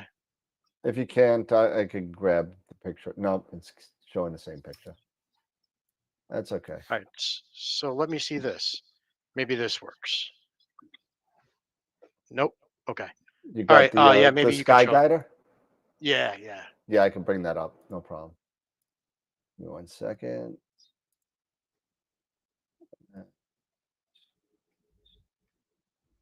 There we go. All right. And so that's my trusty Canon T6i HA modified DSLR on Skyguider Pro. And you know, what's not seen here is a tripod or my lenses, but you know, this was a great way to get started. I actually got this from someone in my astronomy club, and he upgraded to the one with the eye polar feature, and this one wasn't working. It needed a new board and needed a little TLC, so I got that working. And you know, it was a great way to start out. And now that I have the other camera, I'm hoping I too have a horrible horizon. I live in near woods. But on the other side of the road from me is a farm, which has a much better horizon. So I'm hoping to be able to do stuff like roll Fiuki and things like that that I can't get from my yard. Be able to take this little lighter setup out and get some stuff. Nice. Let's see. You had a question on that. How good is the that pop-up tent? How good is that in the wind? Uh, it makes setting it up difficult. So if it's windy when you're setting it up, you probably want a second person, at least until you get the 4 walls. I've never tested it in a super high wind, but it does help with cut down the wind. But like, I would not trust it. Let's put it this way: if you camp, if you would not trust being in your tent camping, I would not trust being in this thing. Got That it. that's the logic that I would apply, and maybe even just a little bit. You know, a tent will have the rods that go all the way across it. There's not really any support on the top with the cover that goes across it. So I maybe even say just a little bit more. I'm a little bit more cautious than I would be, let's say, with a tent. Um, like I said, I only put it out when I know I'm going to have my telescope set up for, you know, more than one day. Um, and I don't want. I want to keep it protected. That's when I use it. If there's forecast for rain or storming, I would take it down and put my stuff inside. Got it. So I'm not gonna chance it. Yeah, absolutely. I got a question Dan? for Ernie. Yeah. Yeah, go ahead. If you don't mind, that unrelated to your telescope, but that man walks on the moon newspaper clipping behind you on the wall, is that like an original from 1969? I wish it was. I wish it was. Okay. So that is my wife's handiwork. Nice. So she put that together. I used to have my office in another room, and she had a whole thing with "I love you to the moon and back," and she had that up there and some of my pictures and stuff. But after my daughter moved out, I moved into her bedroom as my office. So we're still making that happen. But I wish I had. I was born the day before they launched. I was born July 15th, and I'm really kicking myself.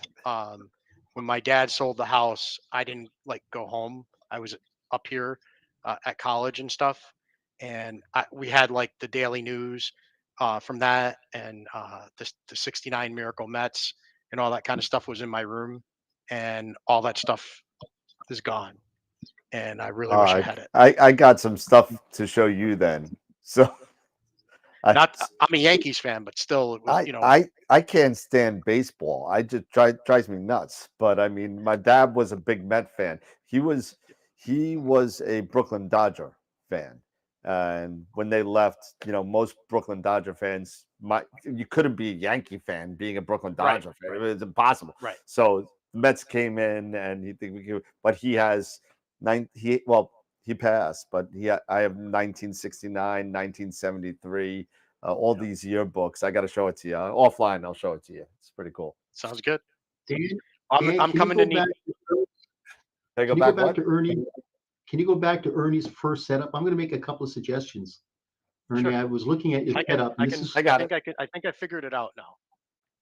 Actually, I got it if you don't. So, as a systems integrator, this is why we kind of look at things. But, when I saw this, look at your cabling from where you've got the position of your Pegasus to your the cube focuser. You're really kind of pushing the cabling. So what I always recommend to people is But that doesn't move. when you get a dovetail plate, get at least a minimum of a 14-inch dovetail plate or 19 for both the top and the bottom. Because if you get one for the top, you got all kinds of real estate. With that length of a dovetail plate, you got all kinds of real estate that you can put all kinds of stuff up top. And that's what you really want to do, is you want to kind of put the Pegasus up top. You want to put your guide scope up top. And then you'll notice that you'll get better control of your cable management when you got it basically up on top. And then what I would do then is, you're right, you could definitely invert your clamps, and you could probably get a couple of DVA clamps to mount onto the D-style top dovetail plate. Yep. And the mount itself, does it accept a D-style, or is it just a Vixen style? it's saddle? both. It does It's both. Okay. Unfortunately, it's a Skywatcher, and I actually found it out. I never even realized this. I think Dennis pointed this out. I need to replace the saddle with an ADM saddle. The Skywatcher, it's kind of crooked. It probably would work okay, but it's not the D style doesn't I think work real nice with the Skywatcher. How old did you have one of the first versions of this? 2020. Oh, really? All right, 2020, Yeah. maybe 2020. Yeah, so that's about right. Yeah, it's in the beginning when they came out with the EQ6R. What happened was when you clamped down on that D dovetail, the clamping side actually started to tilt up the clamp. Mine doesn't do that. So mine's a little bit newer. I got mine in 2021, one, like late. So how many knobs are on that saddle? Is it one or Two. two? Okay, so you got the redundancy. But Yeah. you're absolutely right. Is that I would definitely look at upgrading the saddle, and you'll Yeah, definitely. no, it's in the budget. I already have one D style plate. I Mhm. thought I had it in the drawer right next to my cabinet. I don't. I think I have it in another room, so I can't grab it. But I already have one D style plate. It's in. It's just a matter of time before I get all the stuff. That's actually the plan. And once I get the Okay. once I get the saddle, I'm going to start making that switch and upgrading it. And then ultimately, I'd like to have like a quieter Melee 3 or something. Or by the time I have the money, maybe it'll be a quieter 4. Who knows? Yeah. And get the mini PC up there. But yeah, you're 100% right, and that's part of the plan. Oh, good. Okay. So good eye. Yeah, and then I was also thinking yeah, you're right, because the position of where you've got the Pegasus power box and then the position of your environmental sensor. The good idea is to kind of have that environmental sensor up towards the front objective. Yeah, But Okay. once again, yeah, it's for back you, here. yeah. Well, But I you know, put it close to the camera. I thought, and I didn't know. So that's actually good to know oh that yeah, yeah, you want that closer to the objective. well, yeah. Because hold on. it's just humidity and temperature temperature is all sensor? it is. Is that Right here. temperature just sensor humidity for and the focuser? No, I don't have. I don't use the one on the EAF.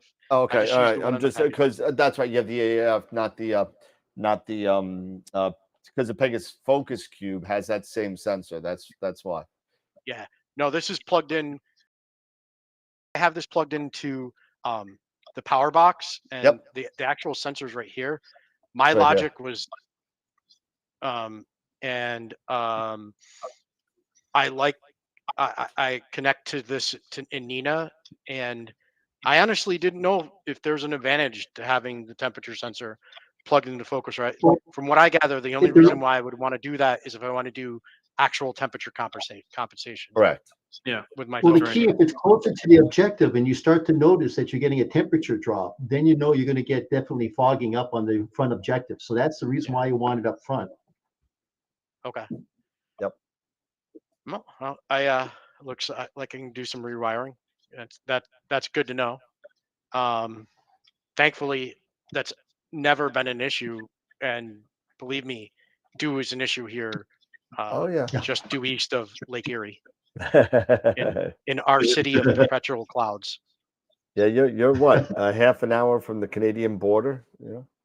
Yeah. Yeah. I live about 15 miles southeast of Buffalo, and just in the beginning of farm country. So I've got Yep. nice skies, So, except for the clouds. so quick question to ask you then. You're using the Pegasus Unity software, correct, to Yes, I am. control okay. So that's the reason why when you do this change, having it up front, because once again, it's going to actually pick up the humidity and the temperature, and then it'll actually make the adjustment You for do the, hear Yeah, the the focus. I use the auto do controller, and Yep. you There know you go.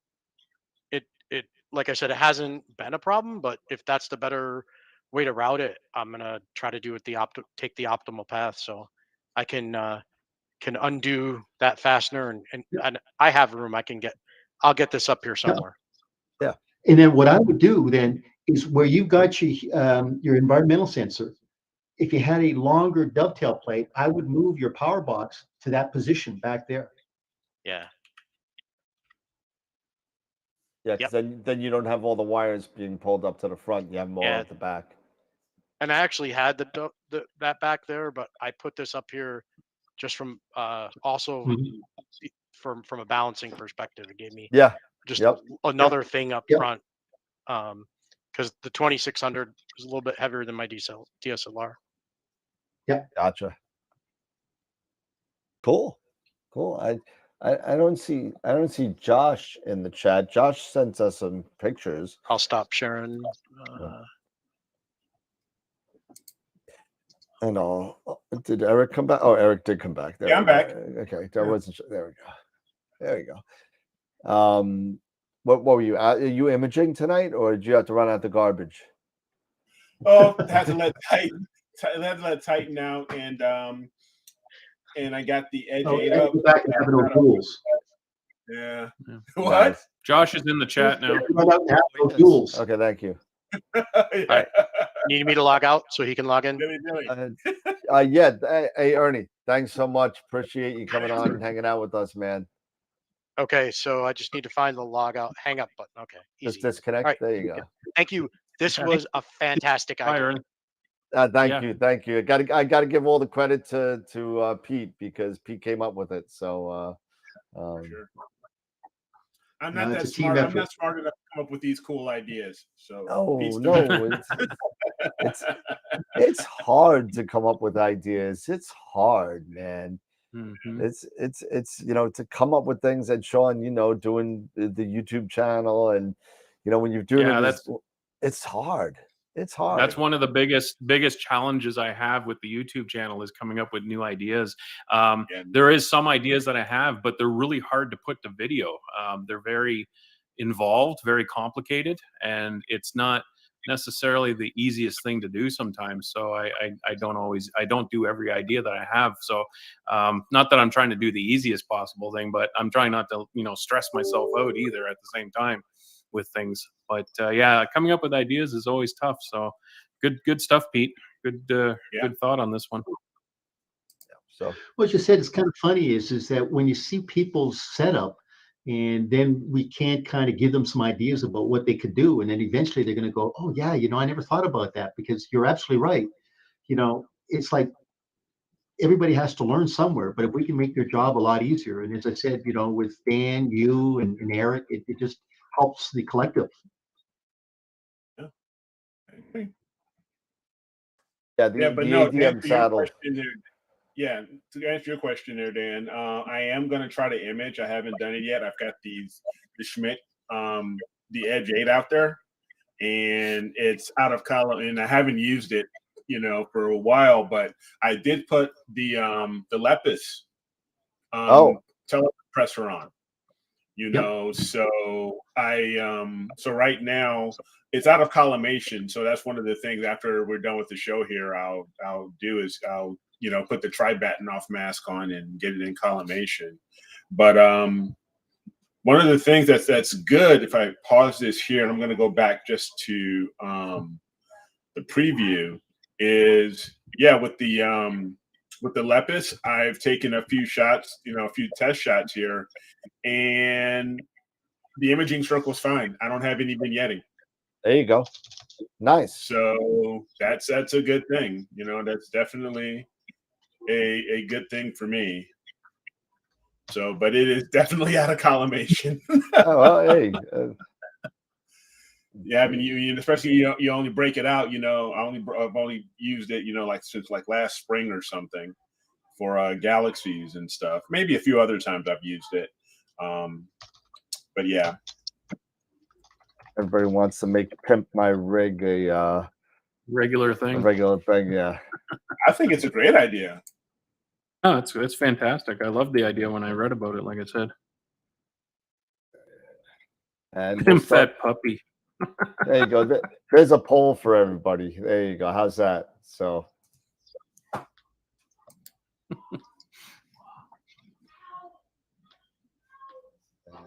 There we go. There's the poll. Pete, turn that thing on vibrate, man. It's like a really bad game show. That's a bad game show. I'm telling you, it's like, come on down. We're gonna, But I'm waiting to see if Josh wants to come on. I guess he's kind of in and out, but if you want to come on, Josh, let me know. James Brink says in the chat. James Brink says in the chat that his rig has bird poop on it. Oh, at least it's on your mount and not your lens. So yeah. Yeah, Dave. You know what? I'll send you an email right now. Actually, you know what? Actually, Dave, I'll put the website right in the chat. It's what is it? trying to remember what it is. I'll send you an email, Dave. I got your email right now. So let's see.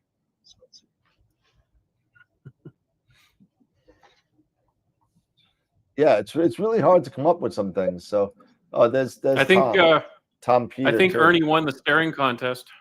Oh yeah. all right. You're busting my chops here. And Ernie's still there. Oh my wow. goodness. What is going on with this? I can't. There you go. There's Eric. There you go. There. You looked a little odd there, Eric. So Dave Schaefer's got something. Copy that. Choose form. I love having these things in templates. It makes things a lot easier. User templates and guest instructions.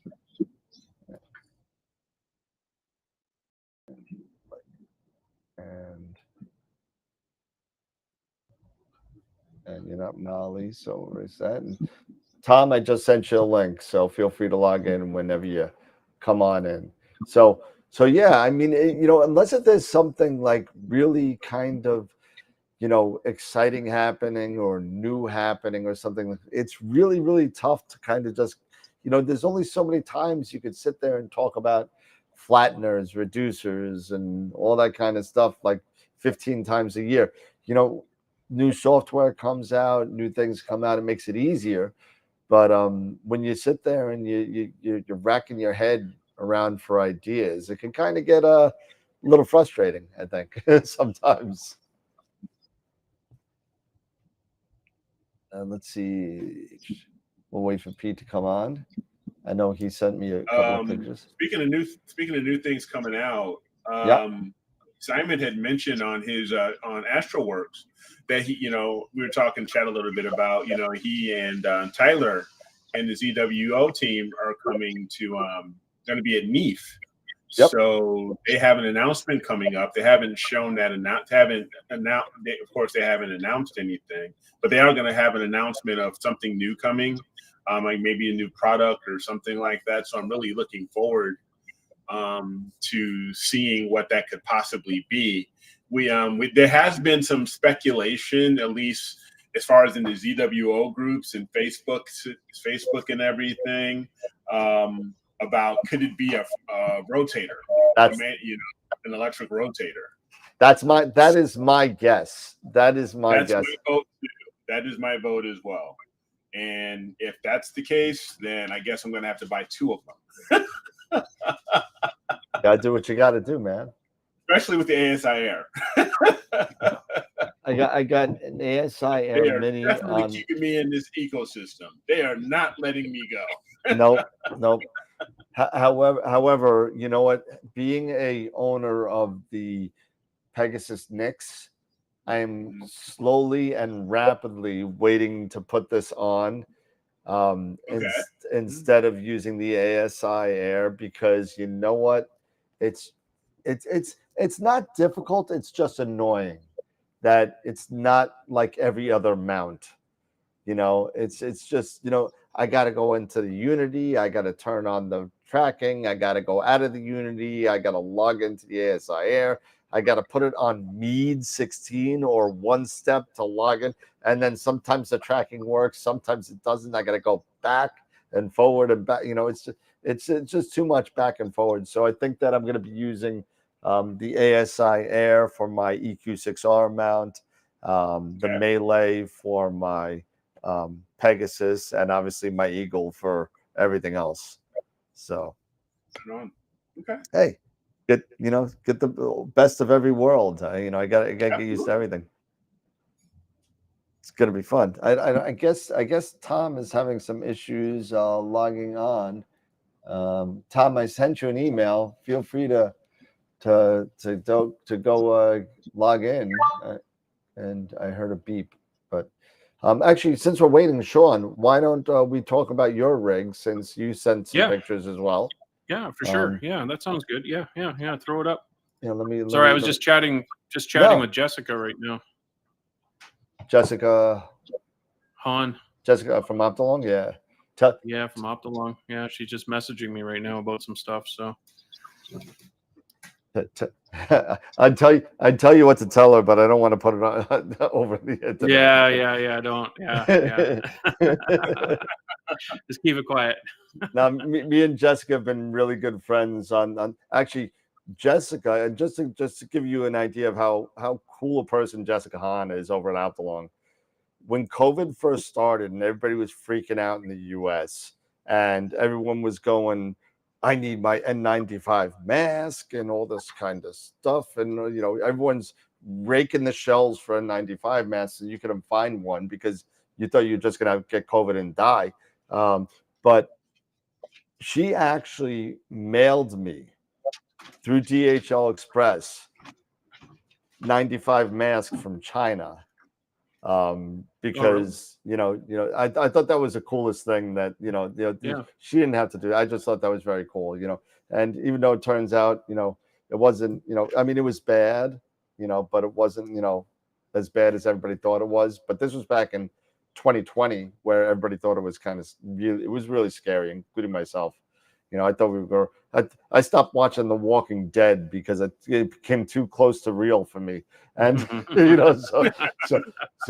But anyway, let's get these pictures up. But I just want to say thank you to Jessica and the people up. They've been great to us and the team at AstroWorld, giving us crap tons of giveaways. Outdalong is really good to work with. Yeah, for sure. Guys are awesome, and I'm a user of their filters. My whole filter wheel. I got 2 filter wheels filled with. I've been using their filters since 2017 actually. Wow. So long time, 6 years. Yeah. So wow. That's good though. That's a testament because you do some great imaging. So I do some great imaging. You're right. Yeah. You absolutely you did. Wow, and modesty is not Sean's problem. So no, it is not. All right. He's so agreeable. He's so agreeable. Here's all right, the first picture.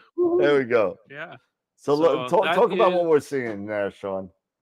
So that is my Starfield Optics 8-inch reflector. That's what I'm currently using.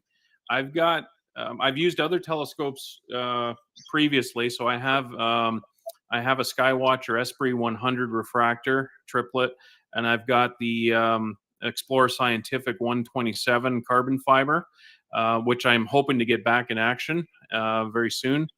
And I've got a William Optics 71 millimeter scope as well. So I've got quite a few scopes, but this is the one that I've been currently using, and it's been really phenomenal.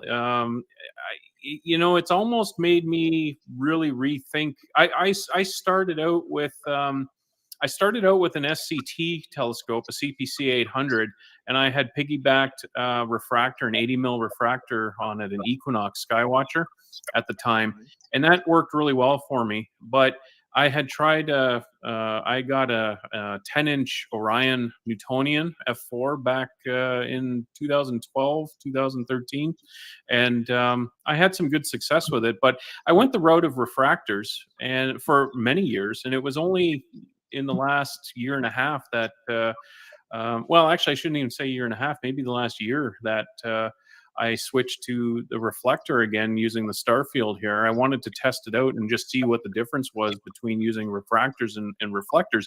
And I got to admit, using the reflector, it's a light bucket. It really does collect the photons fast. And I've got it's native f4, but I've got the Starzona Nexus reducer corrector in it, which brings it down to f3, so 600 millimeter basically, for this 8-inch scope, and it really it really captures the light quickly and allows me to get some great images without investing the same amount of time that I would with a refractor. I was doing 20 to 30 hour images with a refractor, and now I can get away with 10 hours or less sometimes with the reflector, depending on the object that I'm imaging, depending on how bright it is and whatnot. But quite a phenomenal difference. Just basically, cutting my imaging time by 2/3 for the most part. So that's the telescope that I'm currently using, and I've got the QHY268M camera on it. I've been using that for the last, well, I guess it's been going on 3 years now. I've been using that camera, and that's been a really great camera. It's a nice high resolution, 26 megapixel, and it's really sensitive and low read noise. It's just a fabulous camera. It's never failed me at all. It's just been really a joy to work with, and I've got it paired with the QHY filter wheel there. That's a 7-position filter wheel. So I've got the Optilong LRGB filters and the 3 nanometer narrowband filters in it. And off to the right there is an FMA 180 ASCAR.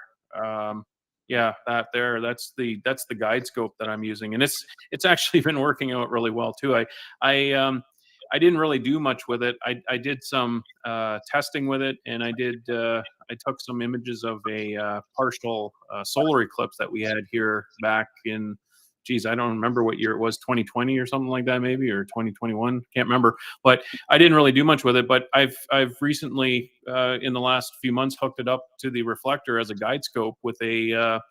I actually have an ASI 120 monochrome camera attached to it for guiding, and it's really nicely. It works great. It does a fabulous job for guiding performance and that. So, not that I pay a lot of attention to the guiding graph and whatnot. The guide graph tends to be not doesn't look the greatest, but it's really about the stars in the end. The stars are nice and tight and round, and that's what counts in the end. So I don't really focus on PhD too much. Don't give it, I want to make sure that it's not going crazy, but I'm not really too concerned about the guide graph and that like some people are. But yeah, so I've got that set up. I've got a Pegasus Astro focus cube at the top there, just above the filter wheel, so you can see it. I've been using Pegasus Astro products for a lot of years now. I don't even know how many years, but they just work really well. And the one thing that you can't see right now in this photo is the Pegasus Astro Advanced, the Power Box Advanced that I've got on top of the scope. And that feeds all the power for the camera and the filter wheel and whatnot, and the focuser. And it just sits on top. I did send you another photo, a side photo, Dan. I don't know if you got it in Messenger there. I do. You do have a quick question regarding sub length. Did you find that you had to lower your exposure time? Yeah, well, I didn't find that I had to lower the subframe exposure. I was typically doing with the refractors, I was doing 5-minute for the most part. On occasion, I did 10-minute, but mostly I did 5-minute exposures. My lowering of the exposure was actually a test just to see how it worked in conjunction with the 8-inch aperture and the fast focal ratio that I was using. So I dropped down to 1-minute exposures, and I was using high gain with the QHY 268M. So I was using a gain of 56 and an offset of 30.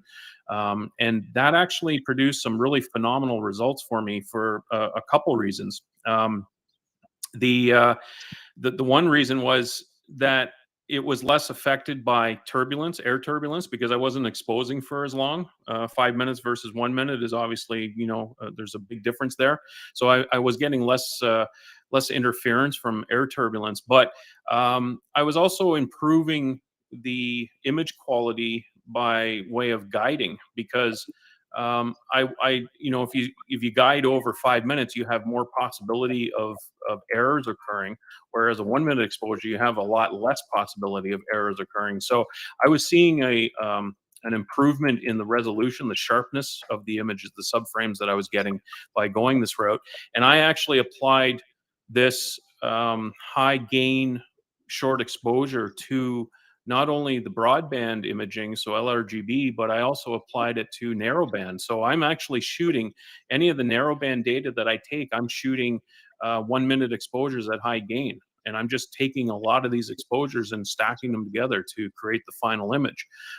That has been working out really fabulous. And, I'm actually teeter-tottering at this point with regards to refractors and this reflector in particular, because yeah, well, you know, I've used some really expensive refractors, and one's costing 2-3 times as much as this reflector, and I have to say I haven't gotten as good of results with those refractors that I've gotten with this reflector setup. So I might actually upgrade to the 10-inch model of it, and see how that goes. But for now, the 8-inch is working fabulous, and it's in place. Oh yeah, there you go.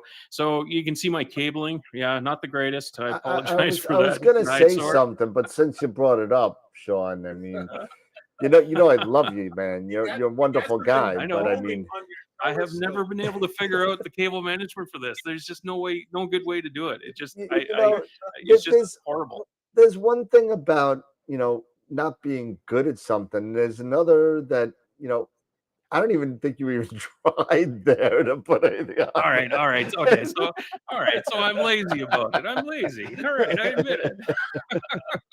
I just stuck it to the side. I said, there it is. It works. Somebody give me that piece of gum and put it on the side. Whatever. Get that duct tape out. It works. I'm just busting your balls. Yeah, so I know the cable management I find is hard. Now that the mount that I have there, this is maybe a testament to Skywatcher.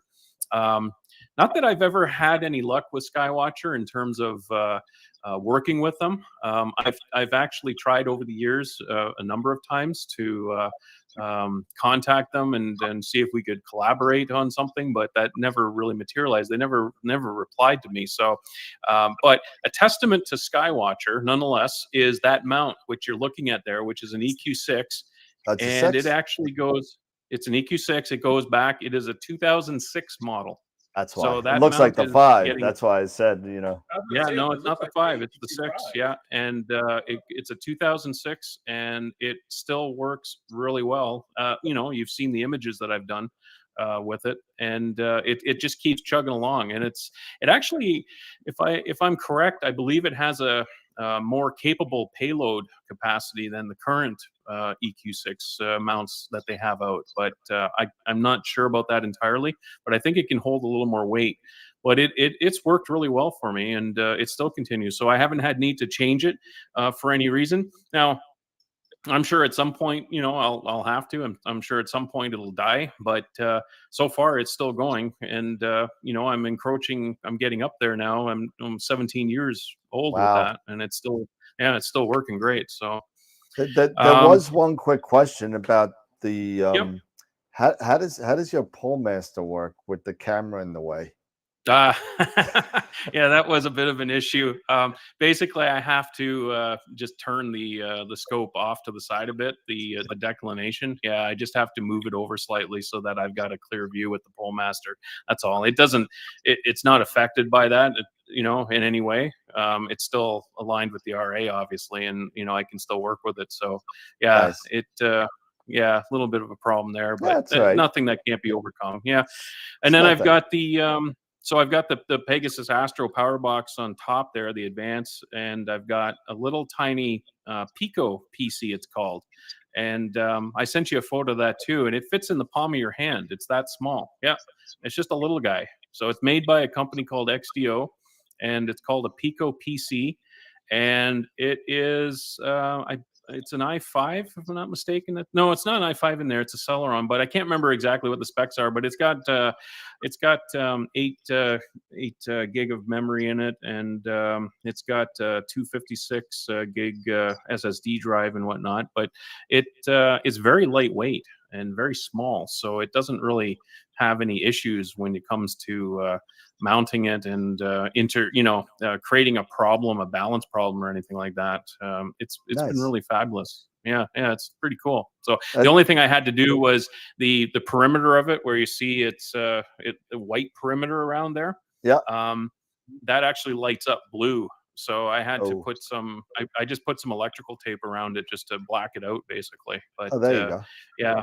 Other than that, it's worked out really well. So nice. That's basically the rig that I'm using to shoot all the images that I've been doing since last June. Actually, is wow. So yeah. Everybody likes your keyboard. It's the same color as the Darth Vader behind you. So Hey, Dan, go back 2 slides, please. Or Sean, go back 2 slides. It's actually Dan that's controlling it. Yeah. Okay, go back one more. yeah, I'm working on it. I gotta find it. It's on a different kind of thing. Hold on a second. There it I is. like what you got here, Sean. I want to ask you, the cable management on the camera, is that a 3D, the fluorescent? Yeah, so yeah, that's one of the cable organizers that I got from Smart Components on Etsy there that Dan posted the link for in the That's a chat. sweet setup. Yeah, That's a so great that little- connects. Yeah, he's got that. He's got those for the QHY cameras and the ZWO cameras, and it basically just slides on, and you can run your cables through it. There is also management for the telescope cables. Like I don't have it on there right now, but there is cable organizers that you can attach to the telescope to run the cables through and support them and that. And that's what that does actually with the camera in particular, is it takes the stress off the connections by having it attached there. Yeah, so it actually has worked out really well. It's not a big investment. Sorry. Yep. So Dan, can you post the link to Yeah, it's already up there. Oh, is it? Okay. Yep. Yeah, and that's basically my setup that I'm using. All right. Well, it looks like Tom has popped on. So thank you for hanging out in the background, Tom. But Tom's going to be our last person of the evening because we are coming close to 10 o'clock tonight. But we're gonna get Tom in here. Let's get in real quick. There we go. Hey, Tom. How's it? Can you say something? Can we get a level?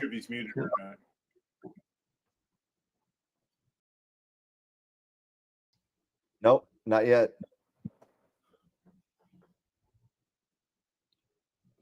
He's probably got to select his microphone. There should be a microphone button on the screen that you got to select which mic. Oop, someone in the background. Hello. Hello.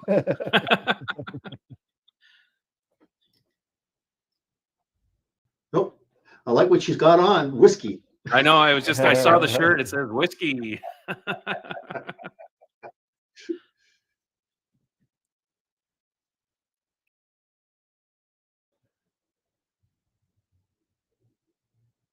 Hey.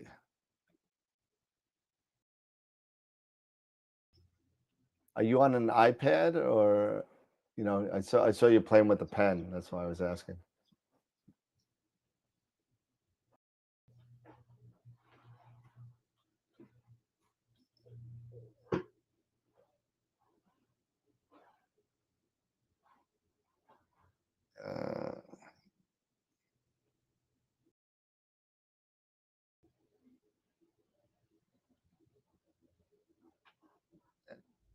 All right.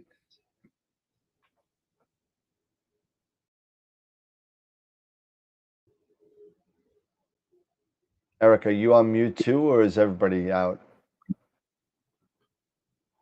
Because Eric, I don't hear you. No, okay. I had it. Yeah, I'm out. Okay. I forgot I had it muted. You scared me. I thought I lost everybody's audio. So no.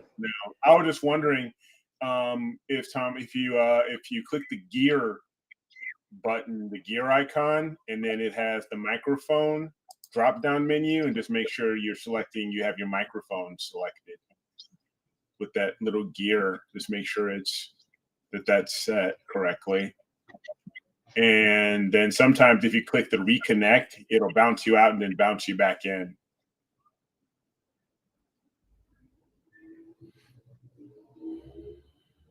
And not sure you've. Oh, how's that? There it is. There you go. There You got me? There it is. Hey, how you guys doing? Good. What's happening? Good. Not much. Glad you made it, man. Glad you made it. Yeah, glad I did. I'm gonna see if I can get your pics up here. My office is a mess. Oh, we can't see anything. We just see your Corvette shirt. That's all. That's fine. Oh yeah, I got 2 of those in the garage. Oh yeah. I can't. Hey, give 2 That's why minutes I to can't pimp my get rig. mine out because my television is right behind it. Pimp my Yeah. rig. Yeah, we're Forget gonna my pimp this rig, one up. Get my ride. I want to see the vets. Oh, you'd like mine. All right, here we go. Yeah. There's the All right, right on. Frankenscope. Okay, All so right. my first question before we get started is this remote control? Can you drive this around? No. And It's roll and control. Tom, I don't want to be a jerk, but you know what? I think we actually found somebody with worse cable management than Sean did. So Well, actually, now, in my own defense, most of the crap that's hanging down there is from old stuff. okay, fair enough. The only two cables I have to hook up is the Those silver ones. white, the white one there to my hand controller for my ASI Air, and then of course I use the ASI Air to control the whole scope. Got it. But of course I have a QHY camera too, so that has to plug into my little rollout computer stand. Gotcha. Yeah. So what do we got here? So, Which scopes do you have here? that's my TeleView NP127IS. Nice. And on that I've got the ASI 6200 MM and the ASI 7 position filter wheel. And on the other side over there, I've got a TeleView TV85 with a QHY 268M. Thank you, Sean, by the way, for giving me the gain and offset settings on that. Yep, no problem at all. Yeah, it seems to work good, except, it's funny. I had it out a couple nights ago. It was actually clear for the first time in God knows how long. And I had my cooler set at -10. Okay. And it was all of a sudden -20. Oh, ooh, okay. Yeah, and it showed 0 power running. Must have been. Was it really cold outside? Yeah, it was 25 degrees. Yeah, that's only 25. Yeah, only 25. But I've got a 5-position QHY filter wheel on that one, and because I do most of my narrowband stuff with the ASI 6200. Right. Little bigger frame. Sure, a little bit. Yeah, a little bit. But it's a Frankenscope. So what's riding piggyback off the 127? Well, I was going to, but I've got so much crap on top of the 127. I've got my guide scope up there. I've got my finder scope up there. I don't sit inside and use Nina like you guys do. And so I've always had that side by side. I used to have Celestron 8 on it. Okay. But pretty heavy. Since I got that CGXL mount. Yeah. What's the mount? What's the mount? CGXL. Yeah, I thought so. Okay. Yeah. I noticed the 80-pound accessory tray at the bottom. Yes. I think the whole rig weighs about 230 pounds. Okay. Hence the 6 wheels. Yeah. What's that? They got the JMI medium. Is it medium heavy duty or is it the heavy duty wheelie bar? It's the heavy duty. Yeah. It's the heavy duty, because that was the only one I could get that would fit the legs on the tripod. And is that a set of Allen wrenches I see on one of the tripod legs? No, actually, that is my GPS. Oh, there you go. Okay. Oh, I Yeah. thought I recognized. There it is. It's right there. There it is. Yeah, yeah. Yep. Oh no, I'm talking about the orange on the other side. Looks like a That's, set of that's the Allen hand wheels. controller bracket. That's the No, hand that's the controller. hand control. Oh, is that it? Yeah, Yeah, that's the hand controller. Yeah, that's a hand control. But they used to be. It was orange for a while. Yeah. yeah. I've had, I don't know, 3 of those, I think. And you've been They don't. you're a fairly newer person to AstroWorld, I know. Yeah, yeah. And you know, I believe you already have 1 picture of the week already, if not 2. Yeah, a couple. Yeah, Yeah. you got a couple. So you've been taking some Yeah. good. Now, where are you imaging from again, Tom? My driveway in Terre Haute, Indiana. Terre I'm Haute. just a little bit south of Eric. Okay. Yeah. Yeah. About 3 hours. Mhm. But Yeah, for sure. I've been doing this since I retired in 2013. 2013. So Nice. you know, Well, I've always been interested in it. Back in 1972, when I graduated from high school, that was the first year of our new high school, and we had a planetarium there, and so I got interested in that and went to Africa in 1973 wow. to see total solar eclipse. Got to meet Neil Armstrong and Isaac Asimov and Wow. Nice. all of them. Mhm. Yeah, yeah. That is pretty It was- awesome. I'm a big Foundation fan, so yeah. Oh yeah, I've got an autographed copy of annotated Don Juan. Wow, good for you. Yeah, yeah. Yeah. But I'm just no, go ahead. no, I'm looking forward to season 2 of Foundation on Apple. So that's it. Yeah, Yeah. yeah. But awesome. But that's my little setup right there. Nice. That's a pretty beastie setup. I'll tell you that right there. But that NP 127 IS is that is an amazing telescope. I know a bunch of people that have them, and the images that they Yeah. get out of it, ridiculous. Yeah, I didn't really think I wanted to spend $7-8 grand on a scope, but I'm glad I did. Until you did, right? Yeah. Yeah.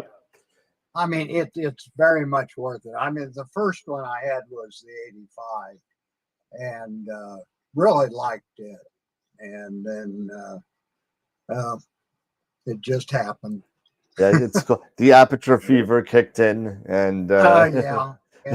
Well, I like I said, I've got a C8 Edge sitting down in the basement, and it's been gathering dust ever since I got the NP 127.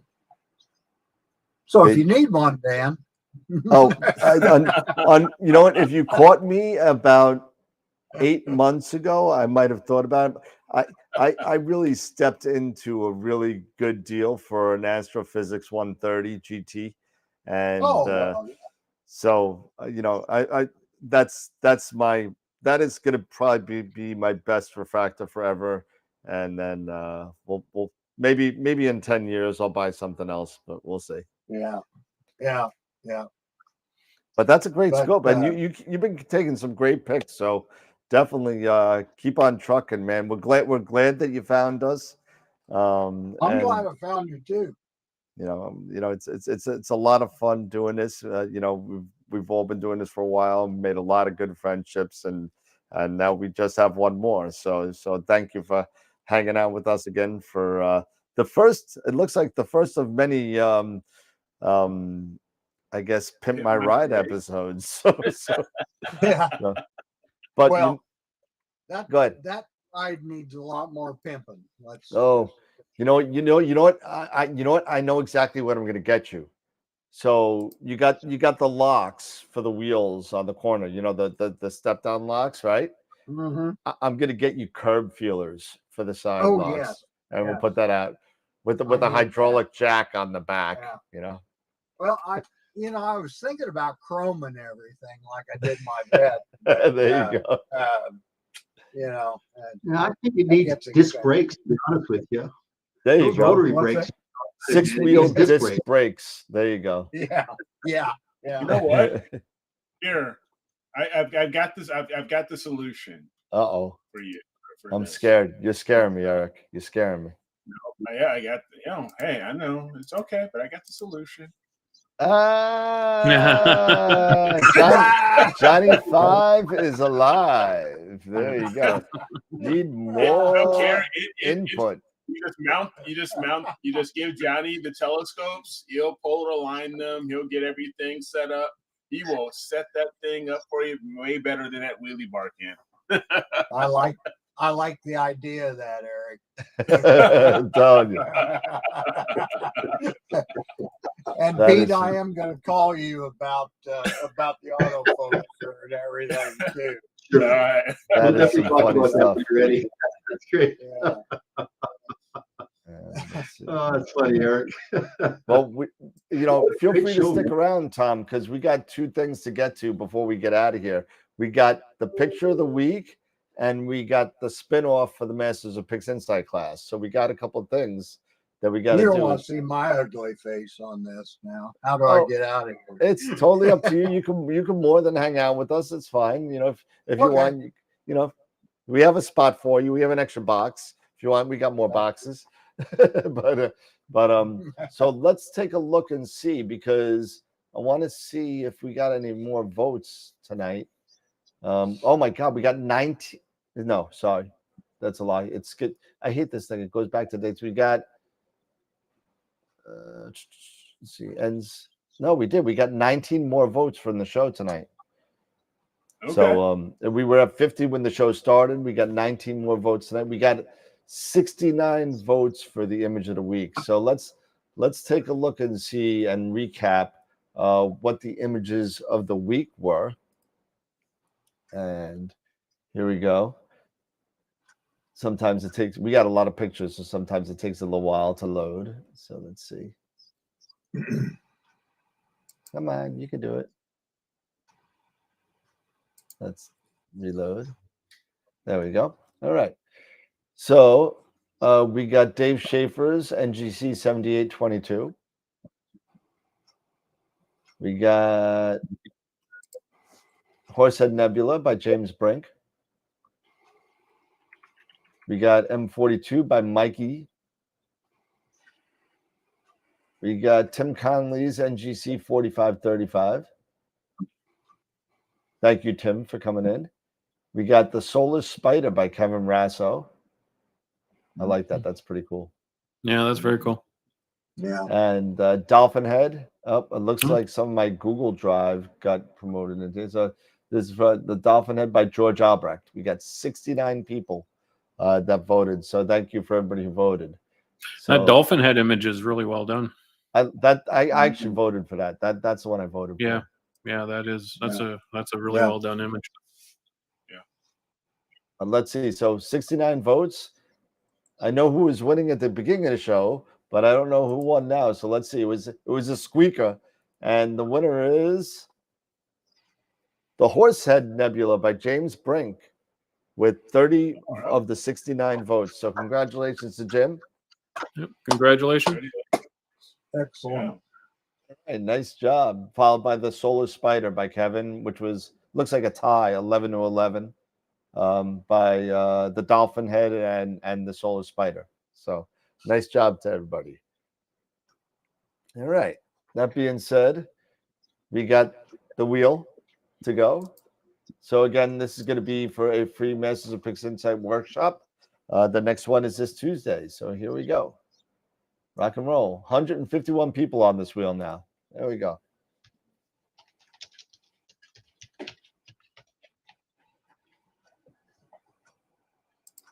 Oh, look at this. Dave Schaefer, he's in the chat. That's funny. We were just talking about Dave. All right, Dave, you know what? I'm not sending you any more emails. I'm done with you. But yeah, so congratulations, Dave. You've won before, so me and Pete will get in contact with you, so I'll put it in tonight, so you could have it for Tuesday if you want it. But all right, so it's what 10:12. All right, not bad. I like this. I like doing this. This is pretty cool. So it turned out to be a great idea, and hey, thanks, Tom, for coming on and hanging out with us. And appreciate you showing us your rig, and looking forward to more images from you, because you take some really quality pictures also. So nice job, and keep it going. I really appreciate it. Nah, keep it going. It's well deserved. So thanks a lot. So don't forget, let's see. So we have Wednesday night. There's no guest coming up, but Saturday. Well, I don't know. We got to make a quick decision. Do you want to do Wednesday, Friday, Saturday this week, or just Wednesday, Saturday? I don't care. I'm easy either way. You want to do 3 shows this week or 2? This upcoming weekend? No. For next week's shows. So Wednesday, Friday, Saturday, because Saturday is Stacy Doughton. Oh yeah. Yeah, I'm totally cool with it. Okay, we can do it. I'm good with it. We can do Wednesday, Friday, Saturday. I'm totally fine with that. All right, cool. Yeah, just like Astropalooza all over again. But it won't be as long. No. Well, it can't be, because it's my brother's 50th birthday, so I got to be somewhere by 6 Eastern. So. Okay. So see, there you go. We got a cutoff. We got a cutoff target. Well, I don't know. I mean, I'm sure she could, but I don't know if she wants to beat Sean's record of the longest AstroWorld one-person show. Yeah. What is that record again? I can't remember. 3 hours and 19 minutes. So. Wow, that's crazy. What was the date on that? Of which one? Sean's longest show. I'd have to go back and look at it, though. It was right in the beginning. It was about, I guess it was about 2, maybe 3 years ago. It was a couple years ago, I think. Couple years. Yeah. Okay. Because I was watching some of the old ones. Yeah, it was one of the first. I think it was Sean's second or third time being on solo. That we just kept on going, and we were talking about, I don't know, everything, Star Trek, everything and anything. Yeah. I was bringing out my Star Trek pictures, my signs, all this kind of stuff. So that was the show. So it was a long show, but it was great. It was a great show, because that's why I kept on going so long. So a lot of questions in the chat. So that being said, final thoughts. Tom, you have any final thoughts for tonight? Would you like to chime in on it, or? It's just a great show. I just really enjoy Wednesdays and Fridays. And you guys, you always keep finding ways for me to spend more money. There you go. Yeah. And now that you're a dealer. Well, oh God, I'm telling you, and the hits just keep on coming. But but yeah, no. Thanks for coming on and hanging out. Appreciate the kind words. Thank you so much for the props to the show. Thank you so much. Appreciate it. Eric, you guys are a lot of help. Thanks, man. Thank you, Eric. Again, this is a great show. I love this Pimp, my rig idea. So kudos there, Pete, for the idea there. And yeah, I'd like to, keep doing this, maybe set it up to do it every few weeks or something like that. We can, do critique, on one Friday. We do Pimp my rig on another Friday, and then we can do something else for novice, astro imagers and stuff like that. So I think we may have a good thing starting up here as far as ideas. So we got Pimp My Rig, we got critique night, we have member presentation night, we got so it's we may have something, we may be onto something here. Yeah, it's gonna be fun. Yep. Sean, final thoughts, Sean? Final thoughts. You know what? Nothing much really. Just it was a great show, like everyone's been saying. Really interesting to see all of the different setups and get some insight on what everyone's using. Also insight as to how things could be improved. That's always welcome. And I would say that no matter your telescope or your setup, no matter how bad the cable management is, whatever you have, make it work. You gotta work with what you got, basically. And I think everyone's doing that. So fantastic. Mr. Pete. Oh, always good hanging out, but it's just interesting to see how the evolution of the show has taken off over the last year and a half. It's exciting, and as I said, a lot of it wouldn't be without member active participation. Having Tom on, Ernie. Believe me, it's really the viewer membership that makes it. So as I said, believe me, if you guys got topics that you want to definitely talk about, and I keep coming back to this, I'm going to ask somebody to do a PhD discussion, because if nobody does it, then I'll have to step up. But I'm wanting somebody to do it, because everybody seems to struggle with PhD. So you know what? Let's see who's going to be the person that steps up and does a PhD discussion. Everybody keeps struggling with PhD too, because they keep watching the guide graph. If they'd stop looking at the guide graph, it would be fine. Don't move. Don't stop. When you're going higher, stop. And Sean, that was what it was going to be. That was going to be the presentation. I was just going to say, don't look at the graph. End of show. Yep. And don't jump up and down near your telescope. Yeah. Nope. And please, if you're doing it on a deck, just stop. Yeah, just stop. I've got another idea I was thinking about today, and this is something we should maybe do once a month. And remember, Dan, I was talking about the Hall of Shame. We send photographs, and what we do is maybe do a 20-minute or a half-hour little segment of Hall of Shame, things that we have seen people do. We've taken photographs of it. We look at it, go, "Oh my God, how did this guy get this thing to even work?" But that's something else we should do once a month, the Hall of Shame. Oh, I got a picture for that. That might not be a bad idea either.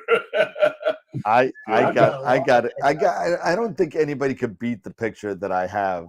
That I could. Oh, I don't know, man. You don't know what I got. You don't know what I got. I'll tell you what I got. I got a great shot of me beside my telescope, all oiled up in a Speedo. So there you go. I will pay good Canadian dollars just to see that. and there's another shot. There's another shot of me bent over, going like that, looking at the camera. And there I am in the background, running behind Sean to the theme of Benny Hill. So. Oh man. Yes, I love it. Hey, hold on a second. Here we go.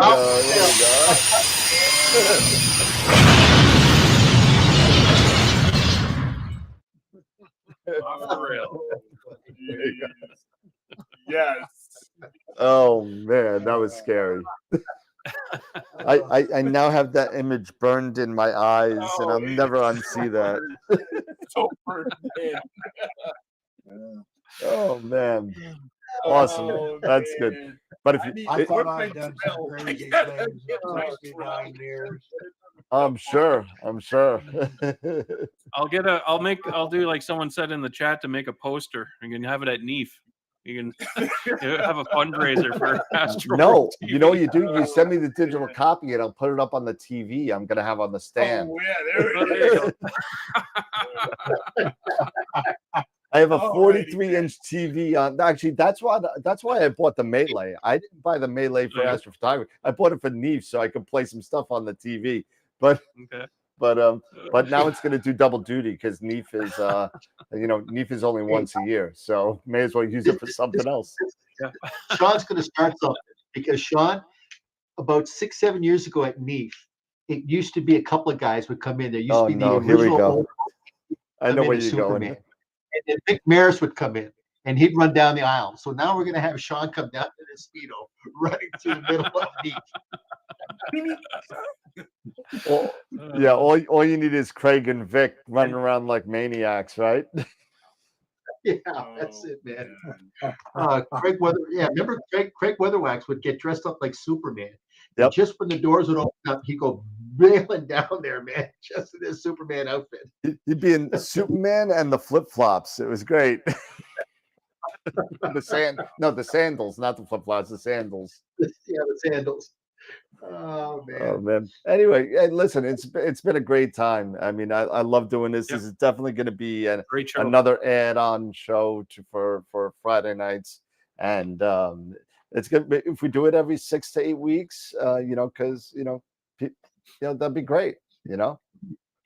Uh-oh, Sean's laughing. What happened? No, it's just charity in the chat. Oh. She's telling me to turn my cam off immediately for safety's sake. Yeah, in case I get up and walk away. Yeah, everybody, So Sean, do not stand up until I say it's okay. Yeah. Oh my God, awesome! Everybody, listen, great job by everybody. Great job by the viewers and the membership and the people that have showing us their rigs and showing us what they're doing and being the first contestants of Pimp My Rig. So thank you so much for everybody hanging out. It's been a great show. I love it. I love the content and I love the people that are coming on and showing us our stuff. So thanks so much, everybody. Everybody, have a good night. Don't forget, you got us 3 times next week. You got us Wednesday, Friday, Saturday. Saturday, special night, special afternoon, 2 p.m. Eastern.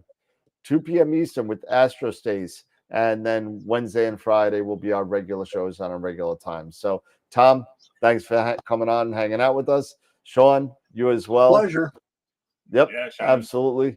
And Pete, Thanks for having me. Appreciate it. oh, you're always welcome, man. You're one of the family, So feel free to come back anytime you want. Remember, everybody, have a good weekend. Have a safe weekend. And as always, remember to keep imaging, keep educating, and clear skies. And we'll see you on Wednesday night.